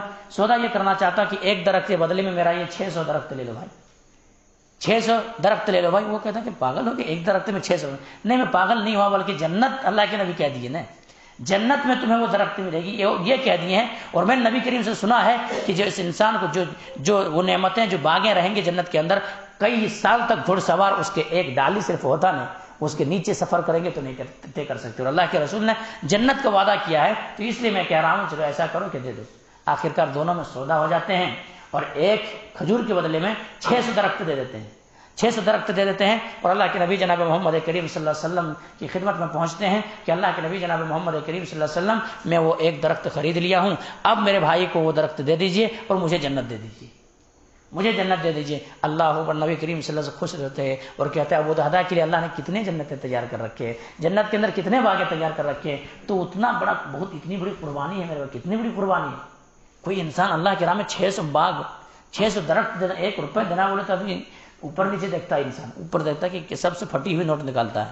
مسجد کا معاملہ ہو، دیگر چیزوں کا معاملہ ہو، ان سے 1000 بار کہا جاتا ہے، اعلان کی جاتی ہے کہ اللہ کے بندے مسجد میں کیوں ہیں، دیگر جگہ سے اخراجات نہیں آتے ہیں، مینٹننس کے لیے تمہارے ہی چندے سے چلتا ہے، ذرا رمضان مبارک کا مہینہ ذرا کھول کے لکھواؤ، ذرا لکھاؤ اللہ کے راہ میں دو، تو کوتاہی کرتا، کوئی تو پرسوں لکھائیں گے، کل لکھائیں گے، کرتا نہیں کرتا، ایسے مال کے معاملے میں کرتا ہی نہیں کرتا ہے۔ تو میرے بھائی وہ صحابی رسول 600 جنت کے جب سنے جنت کے تعلق سے تو 600 درخت دے دیے، اور 600 درخت دیے تو داخل بھی نہیں ہوئے، کیونکہ اب میں سودا کر دیا ہوں، سودا کیے باغ میں داخل نہیں ہوا، ان کی بیوی بچے گھر میں وہاں ہے، وہی باغ میں ہے، دور ہی سے آواز دیتے ہیں کہ وہ اخرجی ہائتی ام دہدا، اے ام دہدا اب نکل جاؤ، یہ ہمارا باغ نہیں رہا۔ یہ ان کی بیوی اہلیہ محترمہ آتی ہے کہ آخر کیا وجہ، کیا ہے ریزن، کیا وجہ ہے، آخر ہمارا ابھی تک تو یہ باغ ہمارے ہی تھے، لیکن اب کیا ہے ہمارے باغ نہیں رہا۔ کہ نہیں ام دہدا، دراصل بات یہ ہے کہ اللہ کے نبی جناب محمد کریم سے سودا کر رہے تھے اور جنت کے درخت دے رہے تھے، جنت میں کھجور کے باغ دے رہے تھے، تو میں نے وہی جنت کے عوض میں، جنت کے درخت کے بدلے میں نے 600 باغ کو قربان کر دیا، اور میں نے جنت کے اندر میں وہ چیز خرید لیا۔ آج کی بیوی ہوتی کیا کہتی، تم بہت بڑے سخی بنتے ہو، تم ملے ہوتے نہیں ہوتے، ہے یا نہیں ہے، تم بہت بڑا سخاوت دکھانے والے ہوگے، بہت بڑی سخی ہے، اور لوگ نہیں ملے تھے کہ آپ ہی تھے بہت بڑے دل دہرے دکھانے، بڑا سخاوت دکھانے والے، آج ایسے جملے کہتے ہیں۔ لیکن وہ بھی صحابیات بھی تھی، اللہ اکبر، کہ ٹھیک ہے آپ باہر رکیے، میں نکلتی ہوں، اور آپ نے جو سودا کیا واقعی معنوں میں، حقیقی معنوں، میرے شوہر، میرے تاجدار، میرے سرتاج، میرے شوہر، آپ نے جو سودا کیا وہ گھاٹے کا سودا نہیں ہے، بڑی اہم سودا ہے، وہ بہت اچھا سودا ہے، اور آپ نے جو سودا کیا واقعی معنوں میں کامیابی کا سودا آپ نے کیا